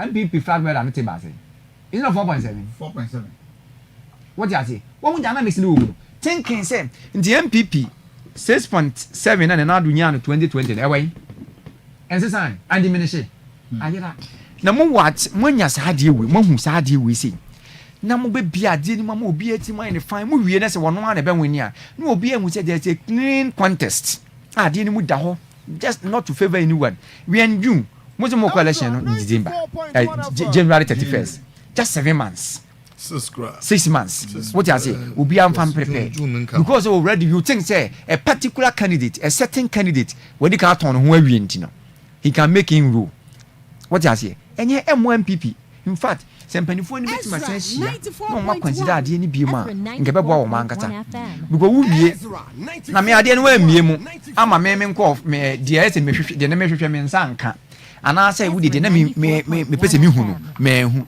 we are saying me reconciliation we are in base what will I reconcile for? Dear na me reconcile. That's another multi-million question. Was it Bremuna me young kwada? Me da say ni akonya so dey mama we dey yet you roti kokko so asase so na na young kwada Reverend. Yeah. Me RCC neighbor Dr. Frank Amwako hina so ye na me kan mreka kra ni mode musuma me kakra say me nko bona ma na ebi efa trotro drivers a omulodo a omojisika eboro so fair ne ye bi a 10 cedis a obelodo na all pay 20 cedis baby a wo so okusi passenger no osi na no say pay say wo say to me wan so na passenger ne ye den eko mo kan ye me de kotu nanim one keme boss Yura Kinzuba etina say edin shegu akwemu ama neme ne okase last week almost started here omo chi drivers for na omo yes anoma no okay nti enra say me ba nwumbre no na me come sister station na trotro cars o ma chi egu ke me mate fogu abonten be ATM so mo for mo kan ma omo fine so mo de ato ho say we driver ni e choka obetua between 500 to 1,500 cedis. And so who crown open a wunya sesika no 1,500 wunya sesika no but say chill na say ya Jesus can free one next time wunya say ni bio nti me call ye no so ampa me ko kan no waye e dia mamu ti ye da masen so say mu hu ya mo kan na Dr. Frank Amwako hene ode adisrunku bi eba Asante mu hanum se na clean up exercise yeah o hwe obeye regional minister nyama o start so digu akwama de na ohun ne say hia santiman pa titru ye potem hanum say ye clean up exercise a o de to na koma so beye and the Dr. Frank Amwako ni say santiman mun sorry o asantiman mun sorry o we dey say mun sorry beje no obi ye bibi o say mun sorry na mun be boa na ye mprapra santiman mu enya santiman mu yi na munti e no ye regional minister na munti eno original minister ena ye munti so no beboa ama santima hu ni die edi nanim kan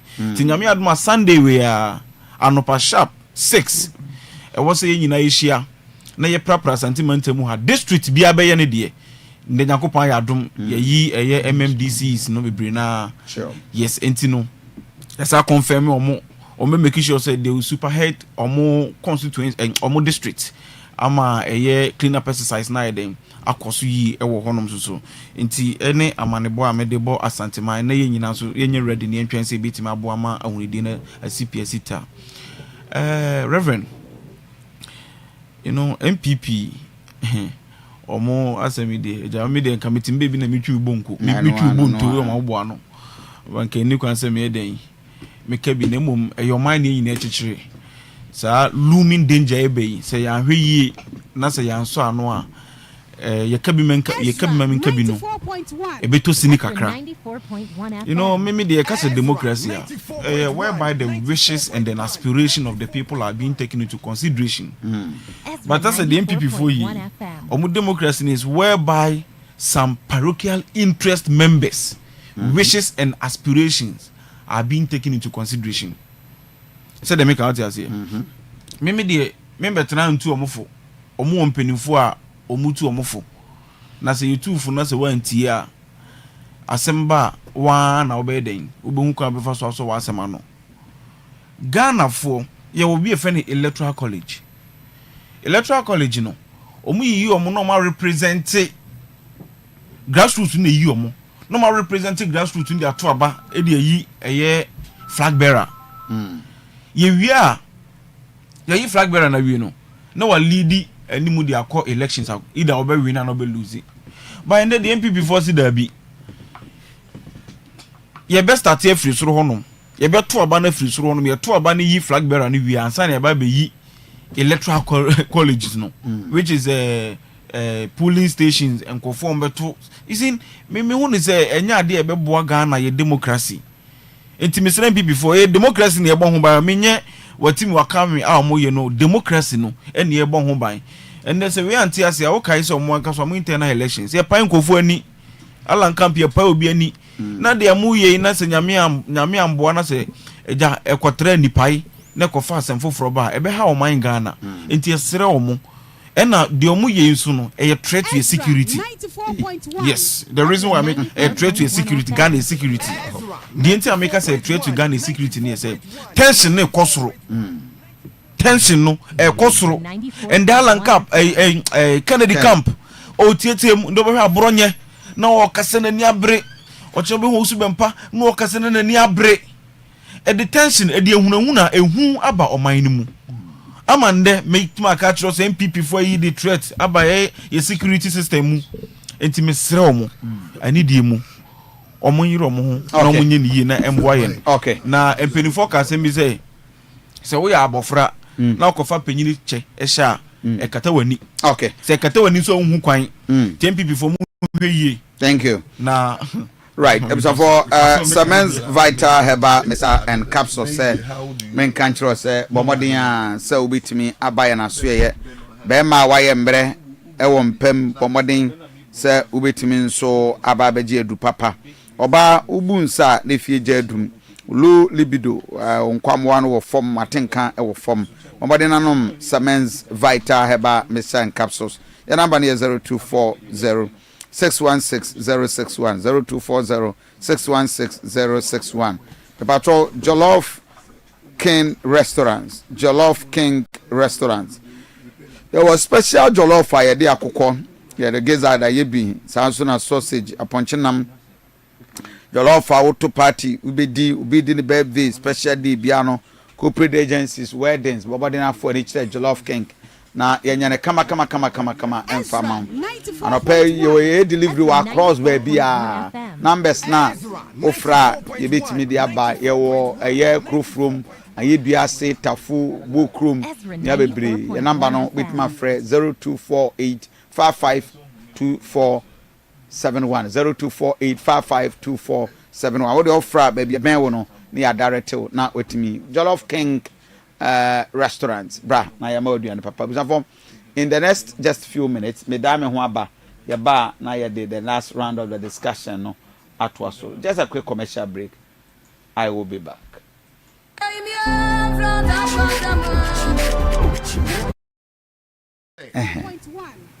Our day is a blessing to us, but you don't know. Yeah, and there is true. Me why am the fridge? The fridge. Oh, I tanya man ebe ba we ya me unya worry na worry year. Why? Oh, I aba uni fridge. Like omo bia na o de be shey. Me the fridge. Why would you go and marry somebody's wife, daughter with that fridge? Na na say mo fridge. That's a worry na ka to fridge mama. Me the fridge. Ezra. Me ni mo masa. Ye mo bra o. Me no mo bra. Enti bra ni mo bra no. Me them fine. I have a TV. Come. They go a TV crowd na ni. Oh, you mo. The fridge am ni bi. The me catch one side me to fridge no. Me do ma de achi. That's all tell me them. That is it. Enti oba ochi wase. Oh my. Fat Ashtown. Me ni obi ano wonde ne da veranda. What can I say? Look, our dear be a BBS. What I say, so BBS wa brabum na bi a mote e bi a tembe wana BBS na mo ba veranda so a mumiro na mo na BBS e den e brede be dame. I don't have a problem, but as you are going to enter into the marriage, get prepared. Now, Mr. Area, I said my life. So sorry, Cassie. Cathedral, him for what the make clamenco. Why? Because big sound. You are not seen. What I say, you'll be relevant to the system than that big. I stand me mint. I want to say, and your problem. So what from single? Me problem. I see it to be a problem. Want to tell uncle. Yeah, no, I grew up in a village. I'm a village boy. Obioni Mwasadom na say, me mfa crassing seeder.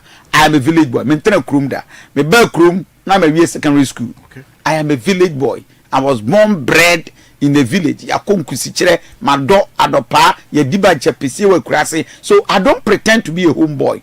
But the American say even a crassing no say usi so na kakra ye yetimi chiro kwase twa papadan na ne si atakwa amedan what you say now you grow and develop your life akrase had my small I say unu nuanu bi about 5 better than and know you were growing why what I say. But I see it to be a problem at this generation. Say, one room, what worry? Now we hear it. Oma, what say? Bibia besi, there's so best row. No one never good them. Wrong. And you're wrong. And you're wrong. Self-contained in Canada do air do saying area. And you come out do saying. So area now can occur majority at the same room. No man, no single room. Area now got a goal. I am Marco. Yeah, had done. Sunday I shall say no. I single room. One Pino who got it. Not the bucket of I chief unity are now take a half on Quanta. We now just also would that single room. Name moment about one. Oh, said Uber bra. Uber develop family. In the 1 year transition, me are transited from single room. But we'll be aware for 10 years. What that's why I didn't hear it single room. And I'm saying, planning no. Me for first 4 years, okay. I was single room. Yes. I moved to Chamber Hall. The next 5 years, okay. The 6 years, I came to flat. Fantastic. Then I came to single room again. They moved to my house. Better. You see the plan? Oh, we need problem. A transition. Yeah. And if you don't plan your system, yeah, single room. BBS. O person move come my worry. Yes. O person move come my house. Now for 1 year, as a single room, understandable because be him say. You are preparing to go to your own room. Me, why fear na light crane ho. Na ye two from now the carpet say why. It's better. Yes. Reverend, I say whoever was a single room and my honya would you want to say? Fine, so you already know someone. I want to Chief Maminti now, always the same thing. I also have a cancer. Kofi, Mamin and Chia were here for name. Because I from Quanta, they do a single room. Now, I Kofi, Mamin Chia, His Excellency. Canada, Kwame Japan. Baby, you will be a young couple 2028. Ya me ya to moi. Obishram. Kofi, you won't commodi na aware ya okofa ba ye. Kofi said the oka wonsem no ye tena krumu ye wo ye krum. Me tena krasida. Okay. Timi si so Ezra at the age of 13. Na minti single room. Okay. Na me flat, a whole big flat. Yo, why are they? What yeah? Na me sa our boarding house. Yo, but na me call school sabe them. Na me see sudru baby na me be bobra no. Me be for ba ka me ho. Na me free room na me call single room. So tie me. Na me call single room na no ba ni tena 1 year. Na me hu said ye oba ben wa. Na mo share small room a said you be seen na tra. We sua de. And son you move up 3 bedroom. Inti me the single room no sua nuama bebre e wo me ne oba setina. So you had a plan? I had a plan. And I'm the movie coy. But to what single room only why now to single room a build a relationship. E ma hu nuama bebre.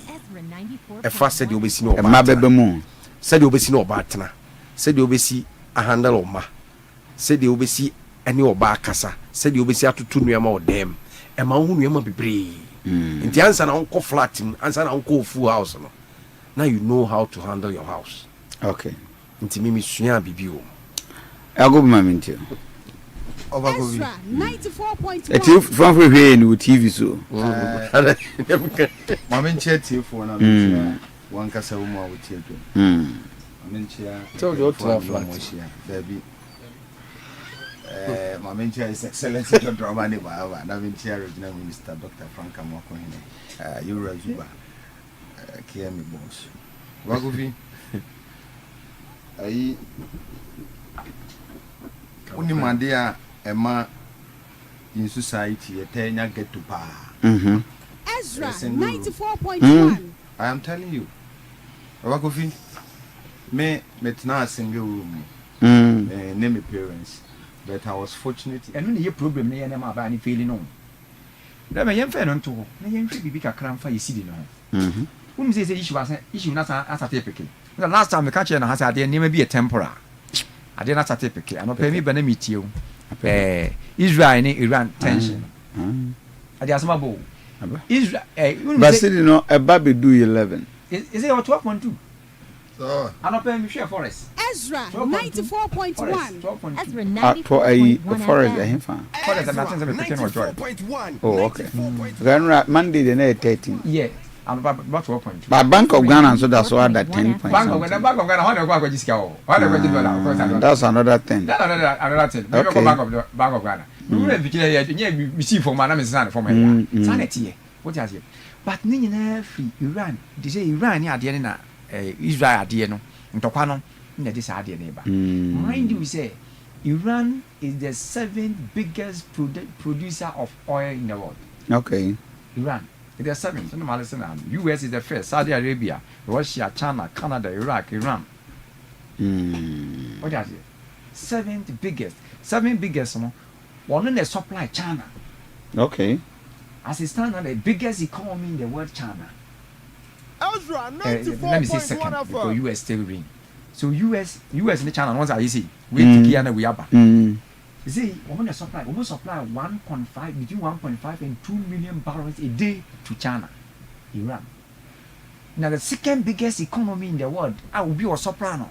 Oh yeah, as I say to now, it's a problem. A big problem. What you will do is we try some very restricted oil production. But we produce 20 or about 5. Or about 5 na China nya. China soon to be producing near money. The effect is that near money the inflation pesaba. Prices because so. Remember when Kenya time of Pana ke rate diving into it pa because at the end of course no the geopolitical tension there what Middle East in Iran and Israel. Ezra 94.1. Ezra 94.1 FM. Ezra 94.1. Emerging economies like Ghana, Africa, you say the. Yeah, baby. Who said you remember the time now? Alright, me that's it. Yeah, can you say the mama? Quick one on Galamsey no. Is he you're John Dramani Mahama. Why you committed? So be two Galamsey as. You buy 6 months near.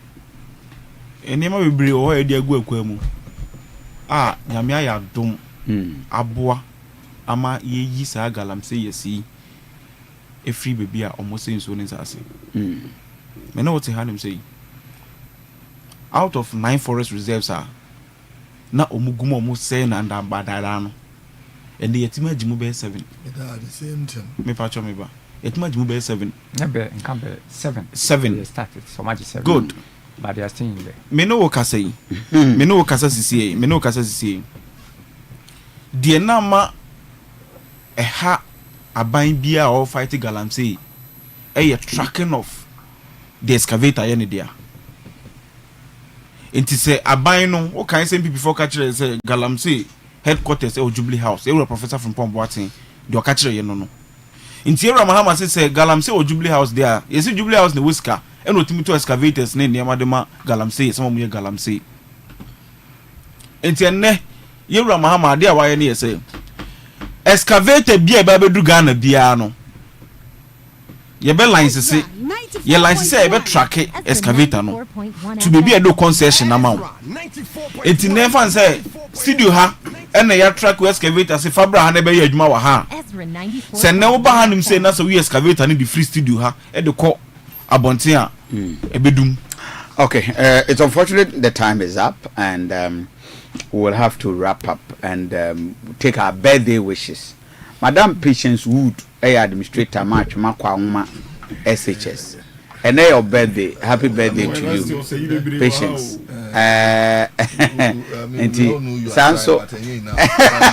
Sandra yeah, okay. Okay.